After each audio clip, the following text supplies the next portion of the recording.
Welcome, everybody, to episode 7 of BrewQast, Digital ID for Everyone. Today, we've got a bunch of really, really important shit to talk about. A lot of stuff has happened this week, and thank you for checking in and being on board with allowing us to keep you up to date of what's going on in your life and who's trying to ruin you. I'm Q. I'm Brewer. Let's get into it. So, the first thing we want to start off, I really loved whenever we start off with something fun, right? Now, with the way the world is right now, not everybody sees something as funny, but I want to start off with something that the Homeland Security put out. It's the Pokemon video that has gone viral. Everyone's seen it. If you haven't seen it, this is a big deal. This is actually causing waves in the Nintendo sphere because Nintendo historically has been a very litigious organization. But the United States government using this and all of the fair use stuff and the laws that the U.S. the protections that are provided by U.S. laws give you a lot of flexibility. So here we have the video. Let's go ahead and play it. It's only a minute long. And then I just realized something before you do that. Considering it plays with the music that it plays, that might hit copyright. okay. I just don't know I if don't that's think they can because it's fair use. Oh, okay, that works. I'm pretty sure it's fair use. Yeah, transformative. We're talking about it. Yeah, okay, you're probably right. And we're being critical of it. So it'll be fine. Yeah. All right, here we go. Yeah. I wanna be the very best, like no one ever was. To catch them is my real test, to train them is my cause. I will travel across the land, searching far and wide. Each Pokemon to understand the power that's inside. Pokemon, gotta catch 'em all. It's you and me. I know it's my destiny. Pokemon, oh, you're my best friend in a world we must defend. Pokemon, gotta catch 'em all. Our hearts so true, our courage will pull us through. You teach me and I'll Watch the teach end. you. Pay very close attention to the end. Gotta catch 'em all. Gotta catch 'em all. Pokemon. I didn't notice that part. So let's go back to the end that I wanted to pay attention to. So Oh, they my actually Lord. took the time to create. It looks like Pokemon cards, right? With the criminals or the people that have been arrested from the ice raids. And it says what the crime was, where they're from, just like you would see on a Pokemon card. What I'm not seeing here is the attack moves that they should have. I really feel like that's going to really limit the market that you could really play these in. Like headbutt, screwdriver, and I mean this guy, he's only got 1 HP. I mean, you may as well go for like a Magikarp at that level. Yeah, the weakness is ice. That's just So funny. manslaughter, Yeah. human smuggling, attempted murder, child molestation, another attempted murder, and has the flags of the countries behind them. So tying the very real situation, what's going on in the world of ice raids and the immigration, and all like the southern border, the northern border, the drugs coming into the country, millions of undocumented people coming to seek what is sold as seek a better life. Many of them are not many of them. We'll say a couple bad apples ruins the bushel, but there's a legal process to get in. And I think that this is something that I think is going to be either inspiring for a group of people saying, yes, this is ICE being effective. They're actually stopping people that would hurt other people. Like that would hurt someone like you, that would hurt one of my friends, that would hurt, a girl walking down the street. Yep.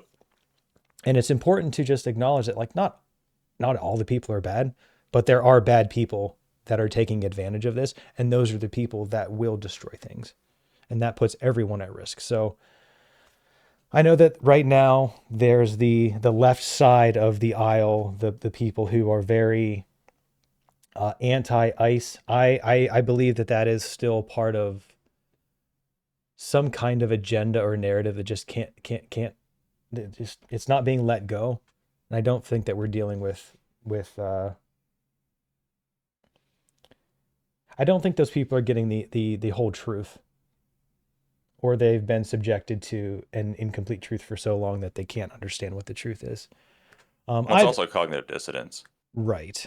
They refuse to acknowledge that there is a possibility that they could be wrong because they've been so entrenched. And I mean, it's also as they grow up and they're not really held to account for a lot of things that had happened. I mean, I'm speaking in general here, but people who think that way, they just don't know how to navigate that very well. If you've been so entrenched for so long, depending on the individual, it can literally be physically painful. Cognitive dissonance can, and I think that is a significant reason why we're having a lot of the individuals who are just unable to let go of the fact that these people are in the country illegally. They are criminals by definition, and they need to be deported. And like you said, come in the legal way. There's those processes for it. So, do you think the cognitive dissonance that you talk about is what people use like coping mechanisms to avoid? Because like if I have to avoid thinking about something that's unpleasant, I'm going to go do drugs, or I'm going to go do, go have sex, or I'm going to go do something to stimulate my existence so I don't have to think about that, because I don't want to have to face the uncomfortability of acknowledging that. That is a very, very likely, very possible scenario. Absolutely. Yeah, I just have to say that. Yeah, I have to agree that is absolutely something that is likely happening, and it also kind of shows. It's kind of like a lot of people who get a large amount of tattoos who are on the left or have all the facial piercings. You could also say that as an example of the quote unquote I don't want to say that's self-harm, but going through the pain or doing something to take their mind off of it or whatever. So it's kind of like the more altered someone's appearance is, kind of has begun to show exactly how far left they are. Not in every circumstance, obviously, but it's also more likely to be drug addicts and everything else on the left versus the right. At least from my observations. It looks kind of like disassociation to need to alter your physical appearance. Mm-hmm. Well, you could say the same thing about individuals who are trans. Is a disassociation from what is objective reality. But are we talking about like born that way, or the cultural understanding at the moment? I would say cultural. I mean, I know people that I should say guys who have since the very beginning acted more like a woman, and I used to be really good friends with one of them. I just fallen out of touch with him because military, moving around. But yeah, life. He is gay, and I have no problems with him. I could still have a conversation with him just fine. But yeah. Interesting. Anyway. Yeah, I think it's always important to kind of to delineate between those, because they're two very, very different things. Agreed. But yeah, with the ICE immigration video and the Pokemon Gotta Catch 'Em All, yeah, it's funny. I'm surprised that they actually put that out, and I kind of think that Nintendo's like legal mindset actually has been putting out some stuff. Mm-hmm. Addressing the Nintendo stuff, and I would highly recommend everyone go over onto X or watch his videos to stay up to date on that stuff. That's something that could greatly affect the gaming industry, just because we all know that they have the Palworld lawsuits And there's a bunch of things that Nintendo could do, and they could totally turn all this around. Hopefully, I just yeah, go ahead. sorry, I just connected a dot. The fact that the U.S. government did that, yeah, I think that is possibly. I mean, one, they used something that's in the young culture to kind of show what they are doing to kind of because people are going to see it more because of the Pokemon. Yeah, I mean, I don't need to explain that in deep detail, but at the same time, it does bring Nintendo's litigious side into more of a mainstream light, and it does kind of show how Nintendo is using patents on some of the game mechanics in order to try to, create a pseudo monopoly around specific types of games. And by doing that, they set the precedent of allowing other people to do, and eventually, games could be locked down to specific companies, so on and so forth. So I'm kind of wondering if that was also kind of a double goal there of one, the trying to get more younger people on board with the deportations at the same time as showing or penalizing Nintendo for their unethical business practices. I wonder. It was an interesting Conspiracy move. theory. It was an interesting Yeah, move. I wonder if yeah, I wonder if there's more than that, just because I think Japan has a different stance on the whole Israel Palestine stuff than the U.S. does. But then again, like Israel, I mean, like Japan and U.S. I think share an equal love of anime, at least as far as the actual anime community. yeah. I'll say Japan more actually than the United States, Yeah, but I just mean like but not by a stride. right, Yeah. right. So let's go ahead and move on to the next piece. Some of the results of what's been going on in the country. This one is a post from Liz of TikTok, and it is a picture of. I'm guessing it's a Hispanic woman. I don't know, Mexican maybe. But it reads: U.S. and Mexican authorities just arrested baby trafficking ringleader L.A. or La Diabla, which I'm assuming is female devil, like El Hmm. Diablo. Yes. She ran a network to lure pregnant women to remote locations, perform C-sections, harvest the organs from mothers' bodies, and sell the babies to couples in the U.S. The fuck? Sorry, I know evil exists in this world and we're looking at it right now, but I just can't fathom that. Oh my god. Anyways. So Uh, let's just, for the sake of argument, right? Just to oh have the boy. conversation, let's assume that everything here written is 100% true, right? Okay. I mean, normally I'm going to speculate and I'm going to like always, you know, look at the other side. This is a perfect example of someone that you probably would be completely unsuspecting of. Someone that could lure you out into a shed or the woods. And the times that we live in, especially in the US and a couple of the European countries, some of which are, I have friends and, thanks to streaming Hmm. in those countries, um, Yep. definitely need to be very, very careful with your safety.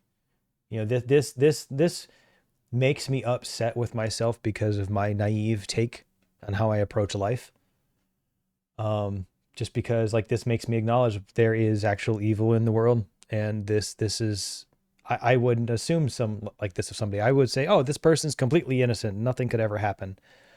I don't think that we really have the privilege to live like that, but I still will choose to look at the world that way to stay positive, if that makes sense. Yeah. Well, I basically come to the conclusion that we no longer live in a high trust society, at least inside the United States. I don't think that we And should. yeah, I it's think just the high trust society has been used against us, just like it's being used against the people in Japan. yeah. Oh, absolutely.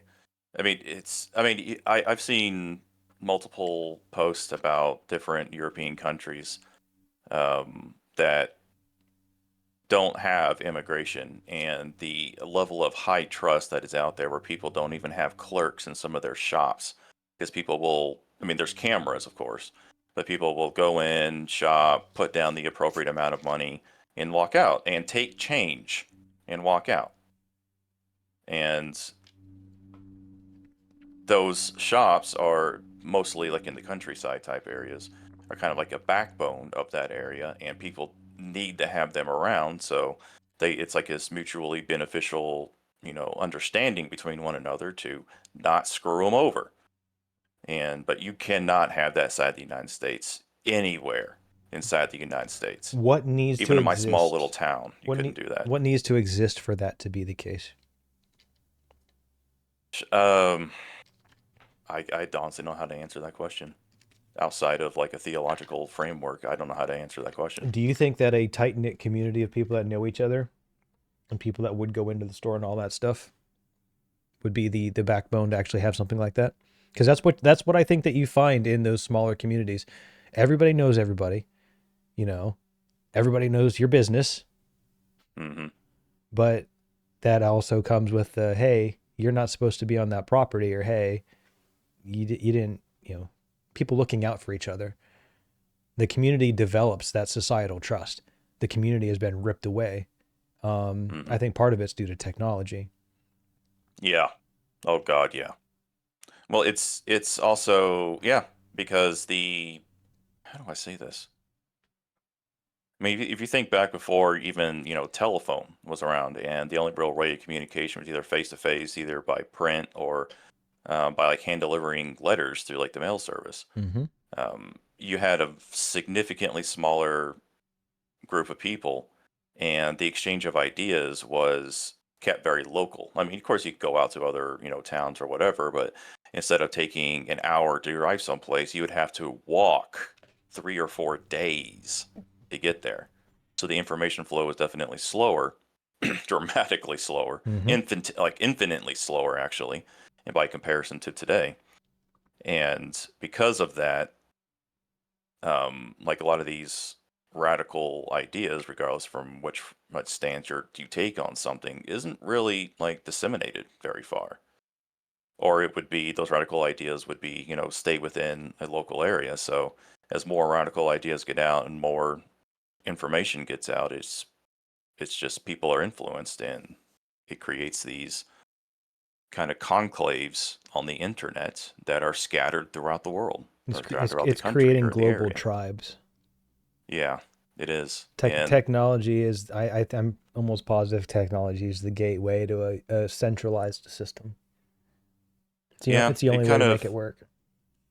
it's kind of brings in, you talk about the story in the Bible, the Tower of Babel, and it, I have written a couple of papers when I was in college about the Tower of Babel, or the internet, I should say, being the Tower of Babel. And as you know, the tower gets bigger and bigger, at some point it's gonna get.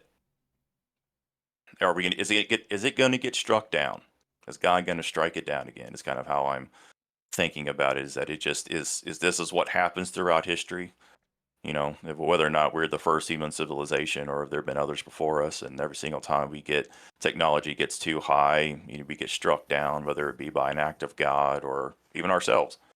But that's a whole philosophical discussion for another time. But it's something to think about. I mean, we're literally at the point we should consider biblical conversations. Oh yeah, yeah, yeah. I was just out. That's outside Yeah, I the get you. scope of what we're talking about today. So I get you. So, another thing that's moving on, or another thing that's happening in this country is the the side that celebrates hurting other people for some reason isn't stopping. Then they're doubling down. And well,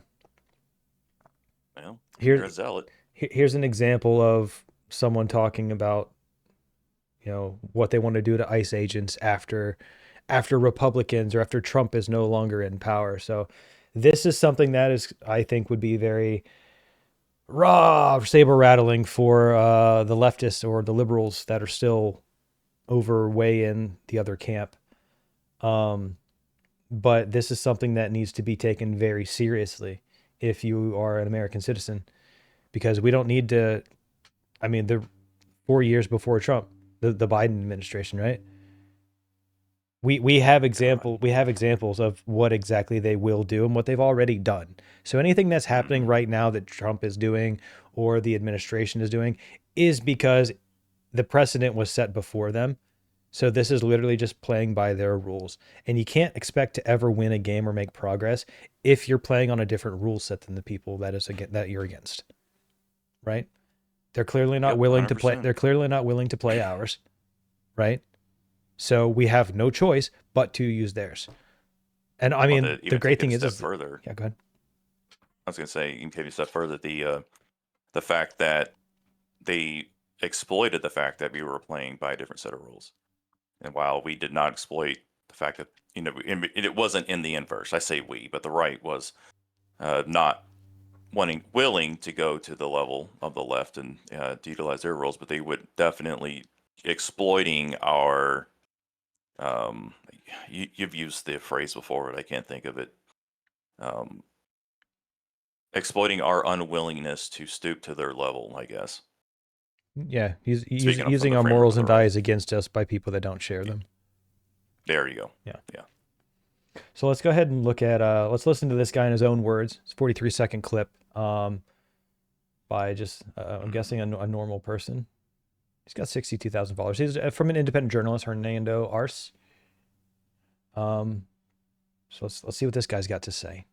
Message is for all the ICE agents out there today. When Donald Trump's reign of terror is over, we will be rounding you all up and putting you in jail. We're going to raid and destroy your homes. We're going to handcuff you and take you away in front of your families for breaking the Constitution of the United States of America. That's why we hold cameras to your face, so that we can have facial recognition for when Donald Trump's out of office. Because the tables are gonna turn on you. Me personally, I'll fight a fucking ICE agent. There's nothing illegal of that. They are hiding their faces. They could be criminals. I'll take my chances in court. Fuck around and find out. Where would you like to begin? Well, the fact that the left seems to like to say that this is not illegal when it absolutely is. Like, fight an ICE agent, assaulting an ICE agent is kind of how I perceive that. That is illegal in itself. Well, I mean, at this point, if you're doing that, you're probably going to be aligned or at least arrested as a domestic terrorist for being Antifa. Yeah, that's one thing I was gonna eventually bring up was that the fact that now Antifa is considered a domestic terrorist organization, and there are already arrests and charges directly aligned with that are being done in Oregon, Portland, I believe. Yep, in Oregon. Yep. And man, there has been attacks, like shootings, on ICE facilities that have actually hit detainees and killed them. Killed one, I believe. Killed one, yeah. Yeah. I think there might have been a second, but I didn't see any follow up on it. Oh, yeah. I saw 3. Originally, it was 3 were killed, and it was 1 killed and 2 wounded. Maybe 1 died from his injuries. But anyways. So this guy, it's not just about the inflammatory. It's not about the clarion call. He's trying to play tough, and this is popular for the revolutionaries, right? The people that are actually looking like fascists. But he says take you away in front of your families for breaking the Constitution of the United States of America. Yeah, that is absolutely false. I don't care. I mean, speaking from a moderate standpoint, that's completely false. And the fact that they're trying to use, like, it goes back to what we were previously saying before, using our values against us. It's like they're trying to, God, I'm trying to digest this as I'm talking, and it's not easy for me. It's just, I can't fathom that they think that that is true. Let's just assume that they know that it's not. What is their motivation? Incite, convince people that everything that they're doing is justified. That's why we hold cameras to your face, so that we can have facial recognition for when And that's why ICE wears masks. When Donald Trump's out of office. Because the tables are gonna turn on you. Just like they did. Not for about 2 decades, but okay. Well, I think that I wouldn't say 2 decades. I'd say maybe one. I think you're probably right. I think Republicans and conservatives, if lucky, if people actually wake up, if it doesn't end up in the World War III scenario and destabilization, because there's still a lot of things that could happen between now and those 10 years that could change things. There's a lot of information that we still don't know. A lot of apparently government ops that never get solved. No answers. Yeah, I mean, speaking on that line, a single event could sway everything. I mean, look at the Charlie Kirk assassination. That, of course, it's, using the right has become significantly galvanized because of it. Yep. So just one situation of that level could cause a sway. But I don't know. I can't even begin to imagine what an event of that caliber could sway the right to start flowing more left at this point. I think, outside of a straight authoritarian type action. But I think that we can see traces of something like that already happening. It is I am speculating on this at the moment, but the pieces seem to fit. And if you look at Michigan as an example, and you look at Dearborn, Michigan as an example, there's a very large population of Muslim people, right? And the Islamophobia narrative is already being used whenever you push back. But at the same time, normally, I think most people would see Republicans or modern day conservatives as the ones with wanting to support and promote, no pornography, let's have morals and values, like actual American values, right? I think that's maybe a consensus, at least on the right side. I agree. I forgot what I was saying. What was I saying? Something about the Islam and Dearborn. Oh yeah, it'll be, and if you look at the House Bill 4938, I believe, that Republican Josh Shriver put up, it was to ban pornography, and essentially it banned everything. But the way it was written was that in order to do that, the state would order the internet service provider to monitor all of your stuff to where you couldn't use a VPN or end-to-end encryption.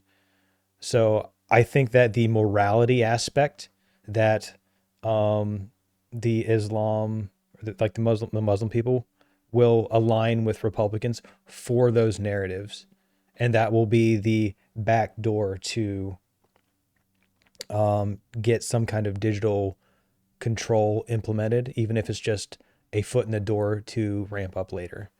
And that's where I think we get into the next topic of what's actually going on in the world with the digital ID and all of that. So I think some of these things are all going to circle around together.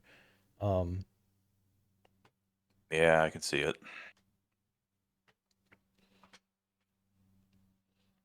All right. Do you have any thoughts on that? If not, I can jump into the next. You said it. I don't have anything to expand upon. Okay. I know that I'm talking a lot today, but I literally have You're fine. so many things in my brain that they have to get out. You're good. Let's look at this next one. All right. We're going to get into the next section. We have another funny video, right? This one I think is really funny. We're going to get into the UK insanity that is going on, that aligns with the title of the episode, Digital ID for Everyone. But let's start with something funny, and then we can just laugh ourselves because we know that the rest of it's probably true too. There we go. Remember when your weekly shop used to be affordable? Good times. Remember when you used to be able to see your doctor face to face? Good times. Do you remember when you used to be able to drive down a road without a pothole trying to swallow you up and send you into a nude eye fucking mention?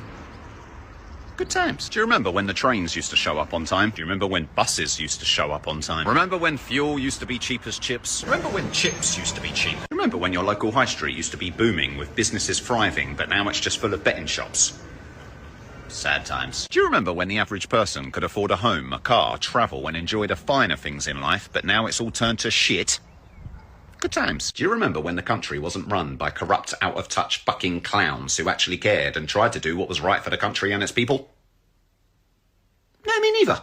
Actually, no. But I do remember that it's time for me to go to work so I can pay taxes, which is the fine that you pay for the crime of being productive and useful, which is then misspent, misused, and of absolutely no benefit to the people that pay them. Good times. No lies detected. That's true. So that was a post that Wide Awake Media on X put up. I mean, I think it's funny just because of how he's right. I mean, how do you argue it? He's right. I mean, he's putting it into a humorous context, a very dark thing that's occurring in the world, and just how everything is flipping so fast. Yeah. I mean, let's look at this. Let's think about it. It's been it has not been 3 weeks since Charlie Kirk's assassination.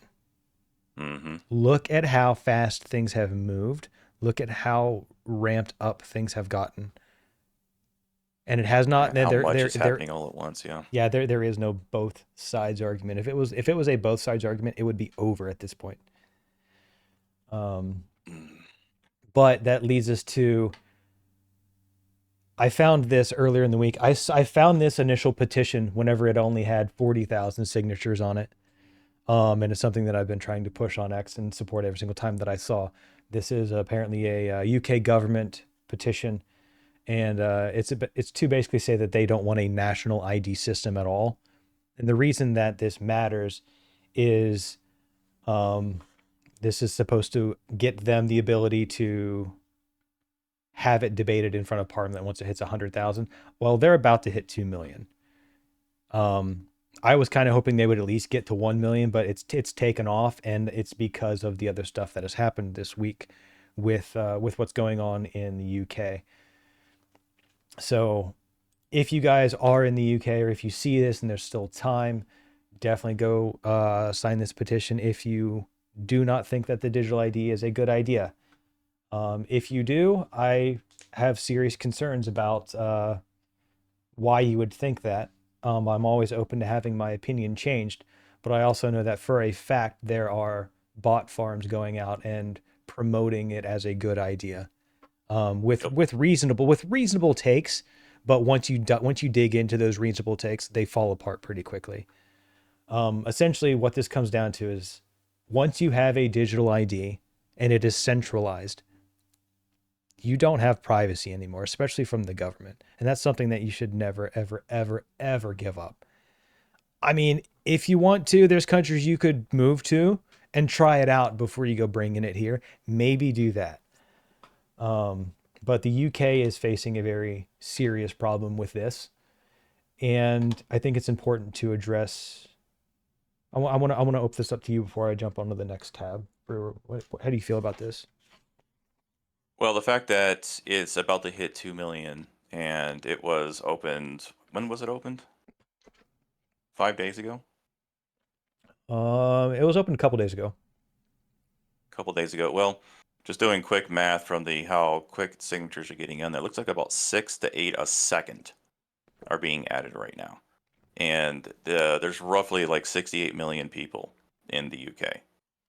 And 2 million is a significant amount of people. Why do you think people would sign up for this if there wasn't something that happened to trigger it? Because there's been an explosion of people getting into this, other than just really good awareness online. What do you know? Do you know what happened? Well, I don't know exactly what you're referring to, so just say it. Oh, well, we'll get into it. Let's get into the starting point of this digital ID, where this idea comes from, right? This idea has to come from Mhm. somewhere. This idea didn't materialize out of anywhere. It comes from Yeah. the World Economic Forum. Do you guys know what the World Economic Forum is? Oh boy. What's your understanding of what the World Economic Forum is? It's a bunch of really rich people trying to tell poor people that they need to cut back and change so that the world doesn't get destroyed. But while they themselves are not, you know, have to live by their own rules that they're trying to create. It's just a globalist scheme, globalist vie for power. And they're trying to convince other people that what their ideas are best, but it's just to gain control. That's my opinion of it. It definitely seems like the source of all of this. I mean, this is their agenda. They have a 2030 agenda. They post this stuff publicly on their website. So all of this stuff that people say, "Oh, that's a conspiracy theory." This shit's, I'm sorry, there's no such thing as conspiracy anymore. There's what is and what could be. Yeah. This goes in to show the economic value from high levels of digital ID adoption by 2030. So in 2030, Brazil is almost twice as high as everyone else. 14% of their GDP is going to have a digital ID. What's going on in Brazil right now? Haven't they been don't they have like the ID verification, and they're doing the whole online censorship thing in its entirety? I actually haven't been keeping up a lot with Brazil. I haven't really dived too deep into that, so I'm going to have to lean on you for more information on I that. recall seeing a couple stories related to that, and Brazil's been putting in totalitarian measures for online stuff. I won't make the verbatim claim, but I'm fairly certain. United States and United Kingdom are the lowest. But look at the difference. It's the mature economies versus the emerging economies, which means that all of these less technologically informed countries will accidentally walk right into the plan because it looks good Mhm. and it sounds good, and they'll have so much ease, and look how good it is. That will become the normal for them. Eventually, all of these countries, over a long enough timeline, will completely overtake the ID aspects of the smaller ones, unless something's done. But this is Well, this is another if it ex- gets implemented. yeah, another thing to think about too is the reason why they're probably focusing so much on the emerging economies over the mature economies is eventually, if there, enough of those get together and then say, we're no longer going to do any kind of business or relations with any country who doesn't have some kind of digital ID aspect, or try to or use some kind of spin to say that basically means that Yep. it would eventually force the rest of the world to comply. So it's it just seems like it's a boiling the frog situation. That would be a very simple explanation or a simple example of Mm. democracy, but that's not real democracy. That's No, what people that that's think democracy is. A bunch of the lower level, a bunch of the minority countries get together to tell the people, the majority, what to do. yeah. You can look at this little right here, and you can see how that plays out.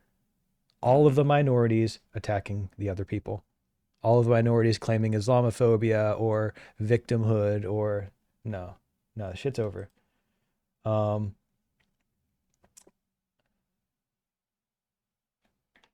Examples of potential value created. Wow. Let's focus on potential value created. Brewer, can you sell me something that has some potential value? Just make something up. Potential value Yeah, yeah. of growing wheat outside in a field. You could potentially get value, but something could happen that would prevent that value from being from being gained. Drought, government oversight that takes away your water rights, like in California. I mean, there's Yeah, but we're not talking about the bad. We're potential. we're, we're talking about I can make food, right? We don't need to worry about the other Yeah, stuff, but just the potential value is I can feed myself. That's what matters. I see what you're saying. The context. Okay. Uh-huh. Yeah. And I wanted to specifically hit that razor thin line of nuance. to move into the other sections of this. But if you guys are looking for digital ID stuff, the World Economic Forum page itself literally tells you. And if you need to see it in their own words, there's videos online of it coming from their own mouths. So it's not fake. But why does this matter? I am missing a link. Here we go. Let's get into why this matters. Guys, do you know who Keir Starmer is? I didn't until Brewer said his name a couple of days ago, or like a month ago. I didn't know this guy existed until we started doing this podcast. Yeah, this guy, I mean, I'm not going to sit here and say I know everything about him other than everything that comes out of his mouth is bullshit. The sheer amount of ego and, oh my God, just whenever he says something like the best case scenario, he's standing right next to Trump and he said that we're all about free speech rights and everything else. That is everything this guy is. He is obviously, I mean, from what I understand, the little bit of research I did on him, he went to communist youth camps, for fuck's sakes. Oh, we'll he has been groomed from a very young age to get into the position where he is now with all these different ideologies, and now he is just going full bore and pushing all of this through. And he has been utilizing the mass immigration from non-ideologically aligned areas of the world into the UK and into Europe in order to create the scenarios in order for him and the rest of his ilk to actually push their narratives and push their ideologies onto the populace as a solution to the problem he created, or they created. So this guy is a puppet, this guy is a bastard, and quite frankly, I just wish he would no longer be allowed to be in politics. I'll say it that way. Because this guy is just not, he's not there for anyone else other than himself and his ideology. So, well, tell us how you really feel, man. There's not many people that I have a super strong disdain for more than this guy. I'm just for everything he represents. Sorry. I can't disagree just because I want to play this 24-second clip. Okay. This is from yesterday, guys. The digital ID and the openness of installing it is here. It is not a joke anymore. Hear it from him yourself. And that is why today I am announcing this government will make a new free of charge digital ID mandatory for the right to work by the end of this Parliament. Let me spell that out. You will not be able to work in the United Kingdom if you do not have digital ID. It's as simple as that. It's as simple as that. You'll wave your hand over a table to pay for your bread. It's the only thing that comes to mind when I hear that. How do you By mandating something like this, it's just... What's the excuses? What's the excuses that they're selling people on right now? To verify that they can actually work. Well, that's what they're here legally to work. So they created the problem and to give the solution. Yeah. Sorry, I'm face palming right now. So it ties to the illegal immigration or the mass immigration in the UK and all over the EU. Mm-hmm. Thousands upon thousands, coming by boat. A lot of them are Muslim. And we're seeing recurring stories now. I had other examples up of allegedly swans or birds being taken out of parks and being eaten, just like we saw stories in Springfield, Ohio, of eating the dogs and eating the cats. I don't think it's too far of a stretch to acknowledge that a large bird is food, and to a different culture that probably is fine for them. and they don't understand the rules or the laws or any of that stuff. So the It's not that likely, they don't understand; they don't care. well, they don't care because they also don't understand it's not something that is part of their culture. So that's normal for Yeah. them. Going out and just killing, oh, there's a big bird, I'm going to cook it up and eat it. That's food. So that's a clear distinction between the different types of cultures and even then, I guess, the societal comprehension that they have. Yeah, I guess it is difficult for me to shift my framework into that from time to time because of the sheer differences in, yeah, it just, yeah, okay, you're right. Sorry. I was thinking through that. But with Keir Starmer getting up in front of, with a banner that says global progress in London. It's funny, the people don't like the mayor of London either. What's that, Sadiq Khan? Oh, geez.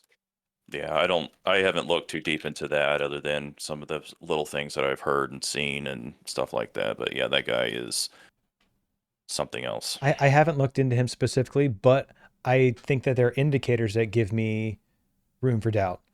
Mainly because if you're a politician or you're a public representative, I don't think that you should ever have your comment section turned off. I think that you should always be able to have people to like jump in and respond to what you're posting. Yep. As the second that No, controlling closes, the narrative. So, yeah, but I mean that goes hand in hand with the digital ID. Mm-hmm. Oh, what happens if they're controlling your ISP and they don't want you to hear that narrative? They want to control where you're going. You're not even gonna know at that point. You will be oblivious because the level of obscurity between you being able to hold someone accountable because of, oh no, it was just the computer system, it was just the AI messed up, it's not my fault. You should never give humans this much power ever. I mean, But they like to seize it. true, but I think the world is going to either have to decide whether we have grown so complacent that we actually have to physically do something to push back, or we just bend over and take it. But I think the bend over and take it point is going to come from the video that I have after this section.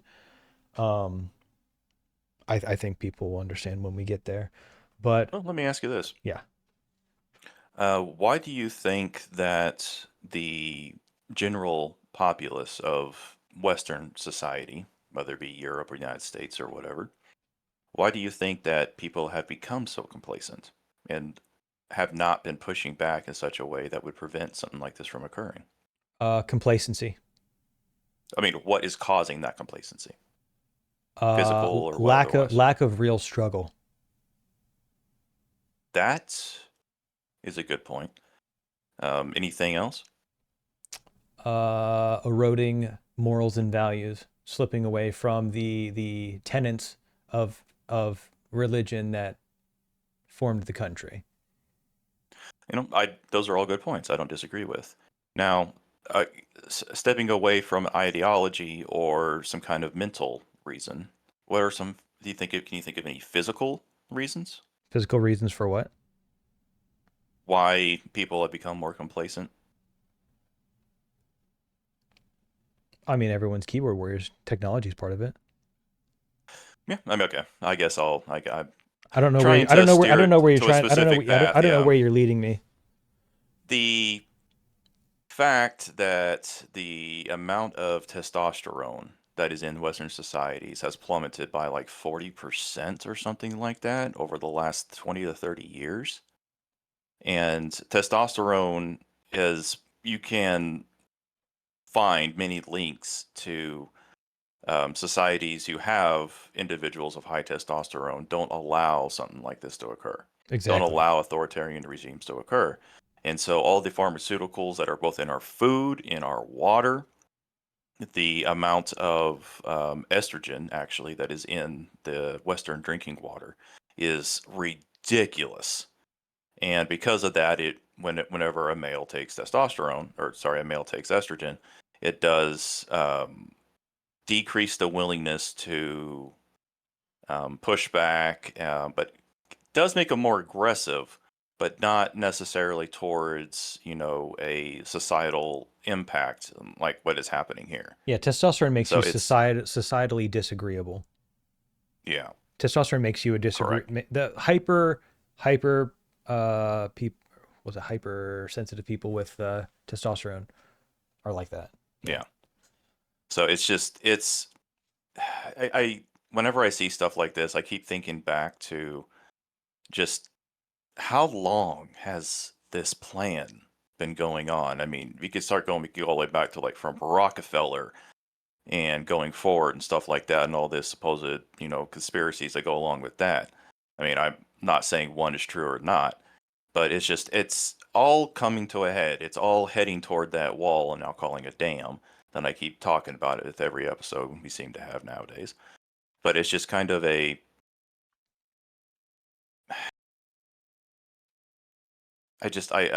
just so many roads going to the same place, and the physical changes that have been occurring inside the human body in Western society that you don't really see as much in, the like Islamic world as well, is because they don't have the same amount of pharmaceuticals and the same amount of physical changes Well, that they we are seeing also in the are Western world. adhering to their same diet and culture. Hmm. Like Yep. that's why a bunch of universities have all halal meat. Like that's Yep. the only thing that they offer. Yep. So I mean, it's just something I wanted to point out is that there's a lot happening, and it's more than just a like religious. It's also like within the body itself. Like this whole thing has been orchestrated, and it's a masterful plan. Oh, I absolutely. don't care for it, obviously, but I it's mean, just there's a lot, you could so make much the going on. argument for that's why they wanted to legalize marijuana because like people that are high, they're not going to fight you. They're just going to be like, fuck it. They're not going to care. Nope. It And also that, creates dependency. yeah, but So, that makes them just easy to control.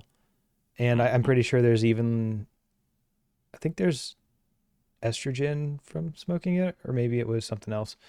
But either way, I do it's recall something about that. Yeah, yeah. with marijuana, it does increase the amount of estrogen, and depending on your sensitivity to it as well, will actually. I'm actually one of those in the like 23% of the population that will actually have a direct opposite effect of the numbing that can occur with it. So, but I won't go deep into that. But Yeah. yeah, so I'm just there's a lot going on, and it's all just pointing to the same place is what I'm trying to get to here. So It that's is. it. It is. So let's keep leading you down towards that brick wall. Hmm. So we already saw that this was so that you could have a job from Keir Starmer himself. But there's someone that goes on talking about it, Lisa Nandy.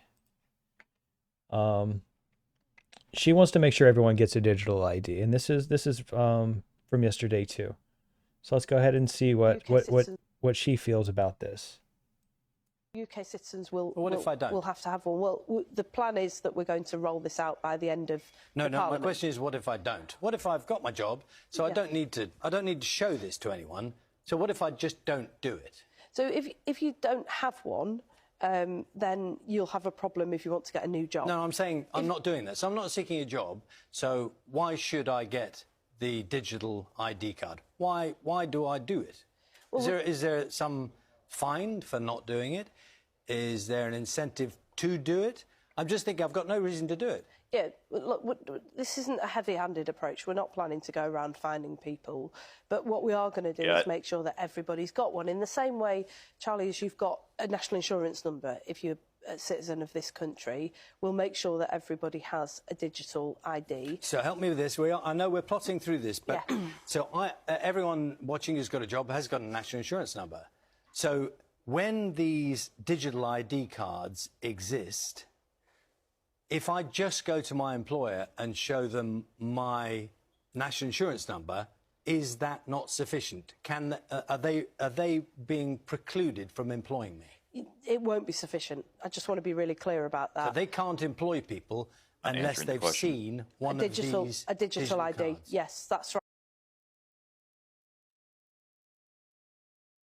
She's completely not answering the question. She's dodging it Of course. and bringing in a straw man to basically try to make an argument here. But the case in point is even with all the other identification and all of the other things that your government, was using so effectively, they're going to fix it with this. The government's finally going to fix it with this brilliant idea. Tell me once that the government has actually had a brilliant idea that made stuff better. That did like they always say it's going to fix something, and sometimes it does fix something, but they never talk about the downside. They never talk about what you actually have to give up. And I think that the reason that she is obfuscating and putting up straw mans is because she knows that it's a shit idea, and there's actually no common sense logic or reasoning that you can apply behind this once you get into the actual privacy and control aspects of it. Because there are societal things, there are emotional blackmail tactics that are effective to say, oh, well, a digital ID, it's used everywhere else. I've had it for a while. It seems fine. None of that shit is valid. None of that stuff needs to be brought into the conversation because it doesn't carry any actual weight. All it is subjective feelings. It doesn't actually address any of the real problems that you're facing. Yeah, it's just, yeah, you said it. I don't need to iterate further. But I'm not done with that. There's another video of her. Oh boy. Go figure. So same person. And this is I think encapsulates a normal person asking a basic question, right? And if anybody in chat or if any of you guys watching want to leave answer in the comments, tell me what you think. But let's see what he says. Just a simple idea, and this is still on the digital ID topic with the exact same person, just a different TV presence or a different TV show that we're on. If a digital ID card, how will it physically stop people coming to the shore? So, look. Oh, she immediately starts stuttering. So the question is, how does a digital ID stop someone physically from doing something? Let's see how she responds other than that. Great question. Great question. Well, I know, but don't listen to these two. This government presided over record levels. Don't listen to these two. Of immigration. Because they presided over record levels of immigration. So ad hominem attack, followed by what was the record? But she's blaming all of the illegal immigration on the other two people. And stop processing asylum claims, which is why so many towns around the country have been dealing with what we've been seeing in recent days.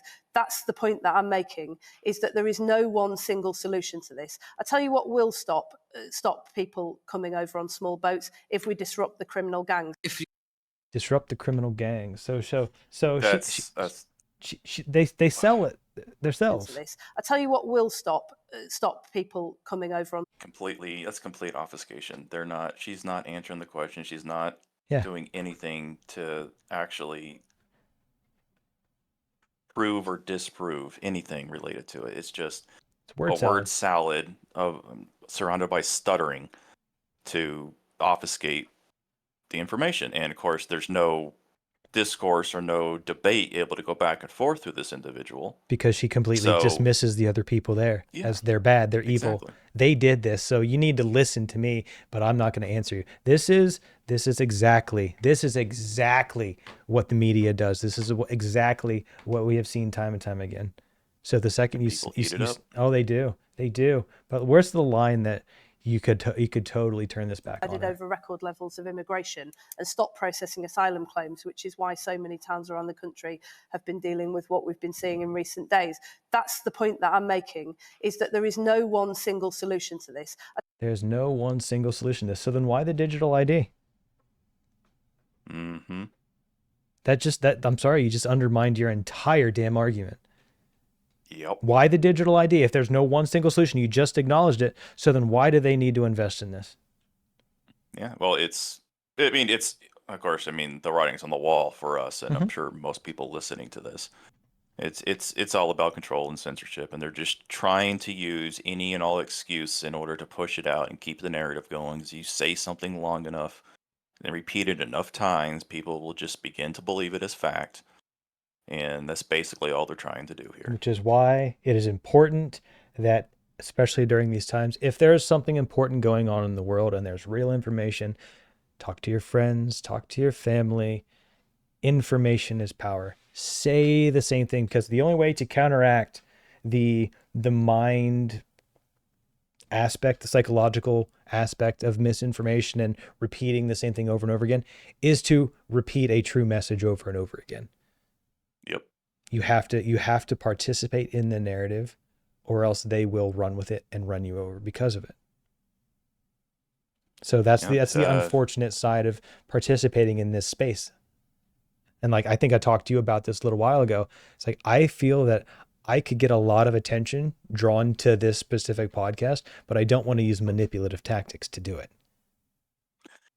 Yeah, and I would not continue this podcast if you started doing it type of thing. It's just one of those, I refuse to willingly take part in any kind of situation like that where it uses manipulation to, benefit ourselves or benefit a narrative. It's not within my ethos. And sorry, so much has gone on, and I'm still trying to process all this, and the fact that how do I say this? Just the amount of control that is trying to be enacted right now, and so many people are blind to the true consequences of some of the stuff they're trying to push. Because even like this individual here will one day reap the quote unquote benefits if something like this were to happen, where if she slips up once or doesn't follow the group thing, she'll be ostracized. Just like she's trying to do to everybody else. And they don't see it because they can't see the grand picture. Yep. Even if you help usher it in, eventually it will be turned to used against you. I mean, we started the third video that we showed today. The dude saying, as soon as it changes hands, we're going to use this stuff against you. We're going to attack you. Do you really want to give the government that kind of control? That seems really fucking stupid. I mean, maybe I'm wrong. Maybe I'm wrong. Because it's because critical thinking is a goddamn superpower nowadays. Because it's not taught. You have to be taught how to critically think to a point. There are some people who can do it naturally, but it's also some with culture and everything else. They aren't able to really just sit down, look at all the facts, look at the history that has occurred with stuff like this, and see how it has never worked out ever in the long term. It has always been for short amount of time relative to history. And well, I guess how do I say? I don't know. It's okay. Well, I'll jump over to the next piece. I want to start showing people kind of the consequences of what's going on. If you would like to kind of read this out real quick. Okay, what is this? Oh, the Vietnam situation. Yeah, okay. From what I understand, before I read through this, because he hasn't shown this to me yet, this is a situation where the Vietnam has basically gone through and shut down like 88 million different bank accounts because they were, quote, linked to nefarious activity of some sort. At least that's their excuse. But let's actually read this out. Vietnam isn't just a country, it's a globalist blueprint. And what's happening there right now is chilling preview of the war on financial freedom and privacy. Vietnamese government mandated digital ID and biometric scanning for all bank accounts. So it's 86 million bank accounts were seized, and every asset in sight of them. That is something that people do not understand. Is that it's happening in China too. I don't know the true scope of how it happens in China, but I mean in Vietnam it's actually happening that if you get a low enough social credit score, you can literally have everything taken from you and you are thrown onto the street, or they just take you and put you in a jail somewhere or some kind of camp. So that is happening in China to the best of my knowledge. But to continue on the post, imagine overnight, millions of citizens are financially erased their crime, choosing privacy over sending their biological data to a state-run surveillance system.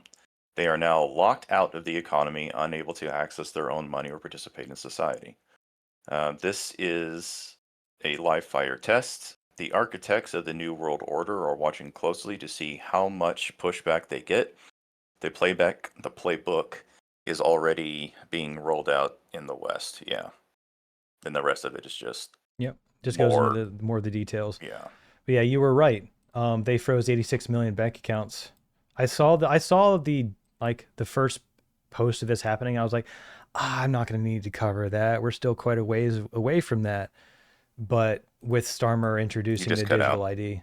Oh, did I? Sorry, you cut out there for a moment. Let me reset my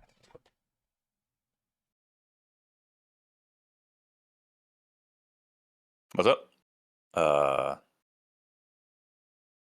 Now you're hollow. Now you sound hollow. Did you switch mics or something?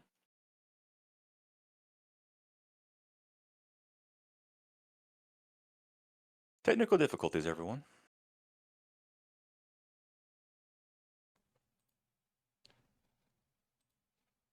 Okay, I should be fine now. OBS didn't reload my mic whenever I replugged it back in. Sometimes it shorts out. I don't know why. Gotcha. Thanks for letting me know. But yeah, the 86 million accounts. Let's cut that out, obviously. Good. This is an example of where the system, a digital identification system, leads to. And this, and you don't even have to look at this as kind of nefarious. You could just say, hey, well, something went wrong with the computer and you're no longer valid in the system. You're not able to get the medical care that you need. You're not able to get food. You're not able, and you could take it to any extreme that you want. But it's important to address something like this from the extremes as far as what's the worst case scenario, and building out from there. And I think too many people have gotten in the habit of, oh, we're going to start from the good and then pull back. But no, let's start from like the worst case scenario and make it better, mitigate all of that stuff. But overnight, you could have your bank account seized. You could have essentially think of the digital ID as a light switch, okay? And you're giving that light switch to the government, who has absolutely no accountability, that you can't do shit about. And at any point in time, they could just flip that light switch off and you're fucked. Then what? Well, what are you going to do? You're going to resist at that point? I'm sorry, resisting at that point is you've already lost. Yeah. I think that the United States is probably going to be one of the last places something like this happens. Maybe not. Sorry, I'm thinking through a bunch of different scenarios in my head that popped up as you were talking. And there's one thing that the United States has, currently anyway, that is different than a significant portion of the world, and is, the Second Amendment, the right to bear arms. Yep. And with the amount of people who have, there's more weapons in this country than there are people currently. And if you take away someone's livelihood, like this happened, within the United States, and people have no other recourse to do anything, they have nothing left. They can't, they're going to die anyways. What do you think is going to happen when those people when this happens to them?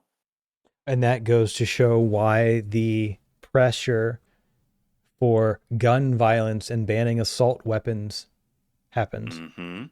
Yeah. That's why the narrative exists, because they have to strip you of your ability to defend yourself so they can control you.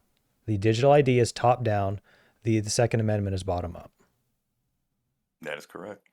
Yeah. That's one reason why I'm beginning to think that, at least as long as the right holds a majority of the power in the country, that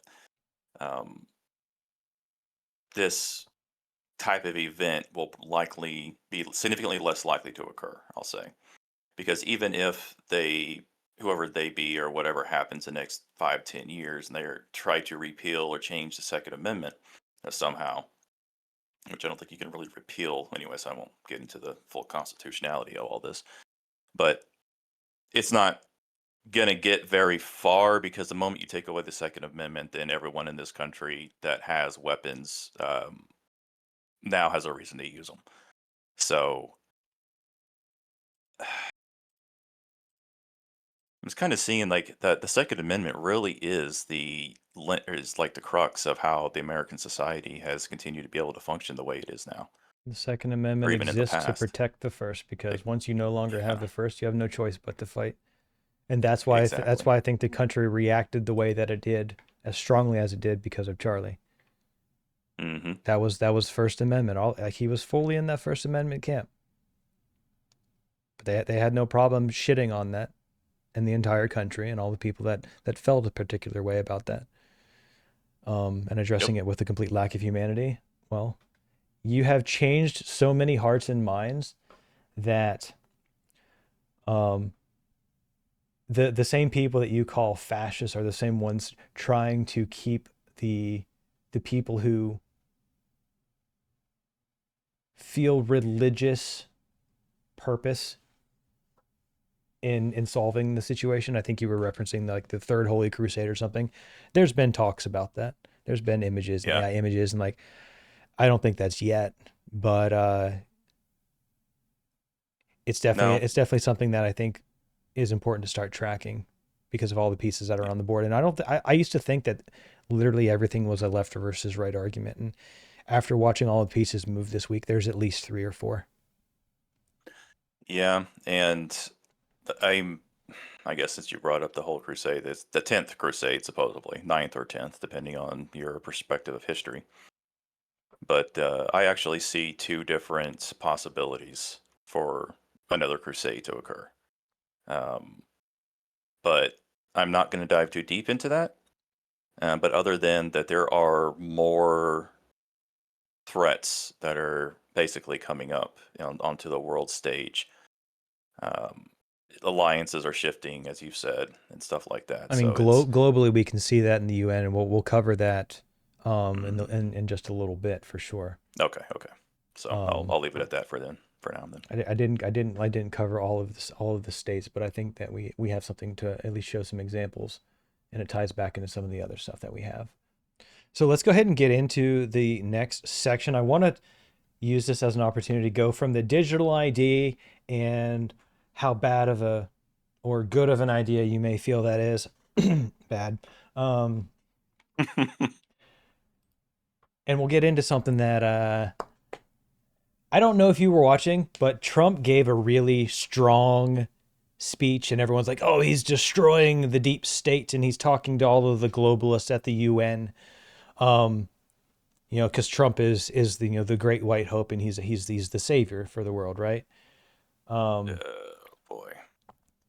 But before I show you that that's probably something it might not be true, just because I feel that we're dealing with 2 sides of the same coin, as I was talking earlier. But let's get into a funny video.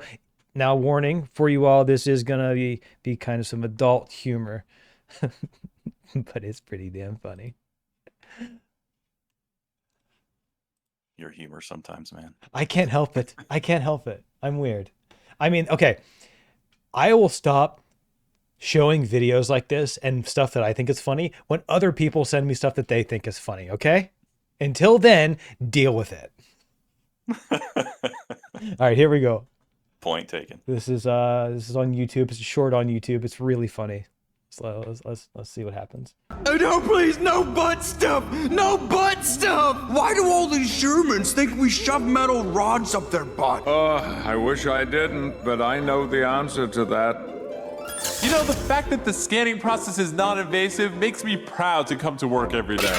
Jerry! What the fuck are you doing? I don't know. I got curious. This is gonna be a PR nightmare, you know that? Wait, it's actually quite fun. On guard! That's terrible. I know. Wait, in that story, which alien were you? What are you, a cop? Oh no, please!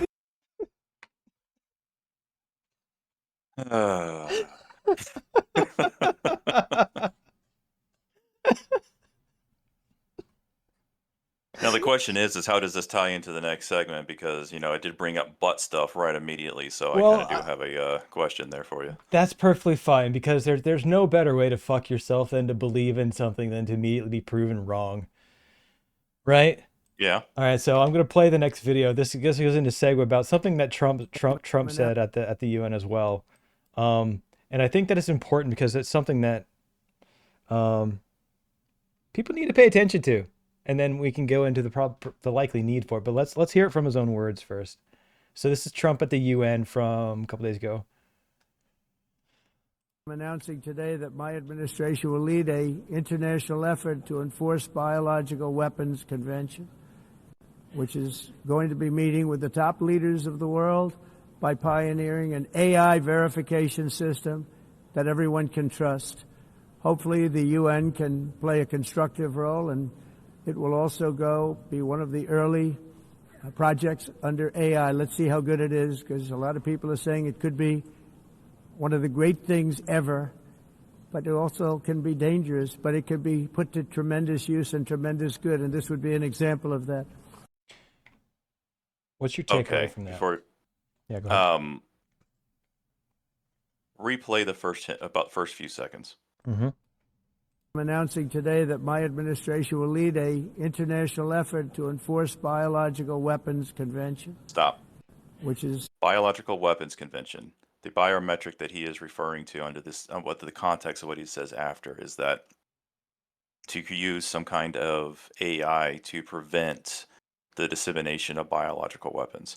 To what extent that means, I don't know, but I don't think this is specifically referring to any kind of taking of biological data from individuals and putting it into an AI system for any kind of control. I think this is specifically relating or referencing the control of biological weapons. And this is probably something in response to the, eating of the bat in China. So you mean the pangolin? I thought it was a pangolin. Yeah, sure, whatever. It was a bat. I thought it was a bat that then switched to a pangolin and then switched to a human or something. I've never heard anything about the pangolin, so that's the first time I've heard anything there. Oh. But I think what does the actual post say? Let me read this here. Scroll up slightly. You want to launch a global AI biometric verification system in collaboration with the UN. So here's a video that the same person. This person is they have their own podcast. Shannon Joy. Feels like it's out of context. It might be. But this is why we can dig into it, because the first couple of words, I could see where someone would take that narrative and run with it. At the same time, we know that Palantir is a thing. Yeah. And we know that the direction and the words of the Palantir like person in charge. I need to get some of their videos to pull into this too. So there's something here. But I want to watch this second video real quick, and then I want to go into the need for developing AI versus actually using it. The biometric entry-exit visa tracking system, which we need desperately. In my administration, we will ensure that this system is in place.